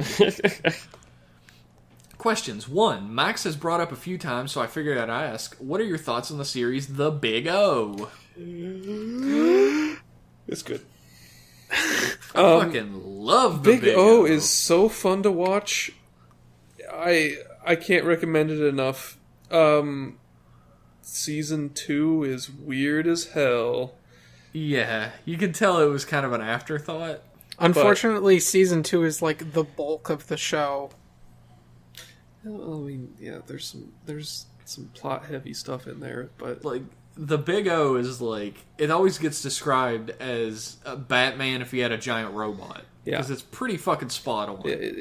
But it's all there. It's especially spot on because the crew that made the Big O were the animation crew that made Batman the animated it was, series. Sunrise Entertainment or something. I don't know. Or Sunshine. I don't remember. But I think it's Sunrise. Yeah, I think you're right with Sunrise. Yeah, but Big O is Batman. And his villains are Batman's villains. Yep. He has a clown villain. He has a villain who got his face burned. He's got a villain who's real silly, but like tries to be a villain anyway. He's got a villain he got all the Batmans. Yep, it's all there. He's got a Catwoman. There's a Ra's al Ghul. It sounds like a time and a half. It's so fucking good. Like, Have you if not you haven't seen the seen Big Big O, I've never seen Big O. No. Oh, you dude. really need to see it. The designs are fucking cool. Like all the animation is great. I love the science atmosphere, fiction. I love the science fiction behind the robots. the sexy jazz music. Oh, the music is fantastic. The main character is voiced by The man, Stephen Blum? the man Stephen with Blum. the endless resume, Stephen Blum. Yeah. Well, it's like Big O is detective noir with a giant robot in it. And it's real fucking good. like if that description doesn't get you interested, then it might not be for you. I think we can move on to question 2 since Liam's a fucking lame ass and hasn't seen the Big O. Yeah, sorry for being a loser. The Big O gives me a Big O, that's for sure. Ooh. Something that's come to my mind as I was watching the show and hasn't been brought up yet. What would you guys want the explanation / excuse be for why Oma-Geo doesn't stop all these time meddlers? For an overlord of space and time, I find it hard to believe he'd do nothing while these people are trying to kill him in the past or make sure somebody else ends up with his powers. He sent woes. He's too busy killing everybody. This is all part of his plan. Literally everything is going exactly as it's supposed to. Yeah, Keikaku Dori. Yeah. Keikaku Dori. Well, he sent woes to make sure he still becomes Yeah. Oh, I guess that's... Oma-Geo. It was like an agent of his, yeah. Yeah, he wouldn't do it himself. He's not going to sully his own hands. He's too busy murdering battlefields full of civilians. Busy If dusting he's losers. if he's the heir to all Kamen Riders and has all these powers, can he use like the Drago time or some other weird shit that like splits you up into multiple forms to like split himself into multiple timelines? Maybe. I mean, he could, but he didn't. Mm. So everybody, Missed opportunity. fuck off. Missed opportunity. Question 3. What are some of your favorite parts of the opening visually? I like that the screen keeps flipping around, but the characters stay right side up. I think that's neat. Yeah, I like that too. Yeah, actually, That's I like... Get your own, Max. Okay, I like the big circle of boot prints in the beginning. Oh, that's cool. I like that too. Because if you see some like the Yeah, the you can designs notice on- all the different feet. Yeah, I like when they're walking through the like forest of frozen riders in the air as they're like mid kick, and they're like, "Oh yeah, look at Fies, he's like frozen in midair." And they're like looking at him. Remember that bit? It's weird that audio comes on over the song. Oh, I like this one a lot. They're like taking notes and shit. I like that Forzay's boot print is like the first footprint on the moon. It's like the striped boot print. Mm-hmm. Yeah, that's cute. It's a cute touch. The only reason I know which one is doubles is because I have a double figure. I have a couple double figures, and I've put them together because they're model kits, and so I've had to put together like the feet, and so I know what his foot looks like. He's got footy We got pajamas a foot on. fetishist in here, everybody. It's the one with just like the lines. Like it looks really basic. It's just like squiggly lines. His last question is probably a little too in depth. He thought it was funny when we talked about Ghost's D&D character sheet, which I don't remember doing. I kind But of remember. apparently we did. Where it was very funny. He has like all the feats but no flaws or something like that. Oh yeah. And he wanted us to do some more for other writers, which maybe we'll do another time when we're not running on 3 hours here Yeah. on the podcast. Yeah, maybe when we're light on emails, we'll do that, and maybe the Cards Against... Someone asked us to do Cards Against Humanity, like Kamen Rider shit. Oh God. Man, we just need to fucking start charging people. Just start a Patreon. Fuck it. Anyway, thank you, and looking forward to the next episode. As always, Jake the Snake. Thanks as always, Jake. Thank you for writing in. Snake Man. Thank you, Jake. And thank you, everybody, for listening. Yeah. If you would like your email read on the air like Jake the Snake does every month, Please. and Don Piantis does every month, and Timeline does every month, then you can send that baby on in to riderclubradio@gmail.com. We're Or- always open. If you'd like to follow us on Twitter, you can follow us at Rider Club Radio. We retweet good things, at least. I don't know if we ever tweet any. We We tweet some retweet stuff. them. I've been tweeting a little bit. Sometimes, yeah. I've been said good tweeting a bit things. and Hey. blaming it on Liam. Get on us on the iTunes. We're on there. Yeah, give us some reviews on iTunes. Yeah, I know most of you tell your friends. probably watch on YouTube. Yeah. But hey, when you're on the go, you can't always have that YouTube. Tell your friends. Tell your enemies. Tell your family. Tell YouTube comments. Tell your Tell dog. your dog. Tell your We dog. just like to know if you're listening. It helps us feel more positive that people enjoy listening to our show, and we're not just screaming into the void. Call you your can also senators. tell us. You can. You can also tell us honestly that you like the podcast. We're not gonna call you lame or punch your arm or anything. No. You can just tell us. No, we're not. We're Anyway. not very hostile people, only to each No. other. But that's just because we love each other. That's It's Bants. true. I love these boys. Thanks everybody for tuning in one more time, and we'll see you next month for more Rider Club Radio. Look forward Thanks for to listening. it. See ya. Bye bye. Bye, everyone.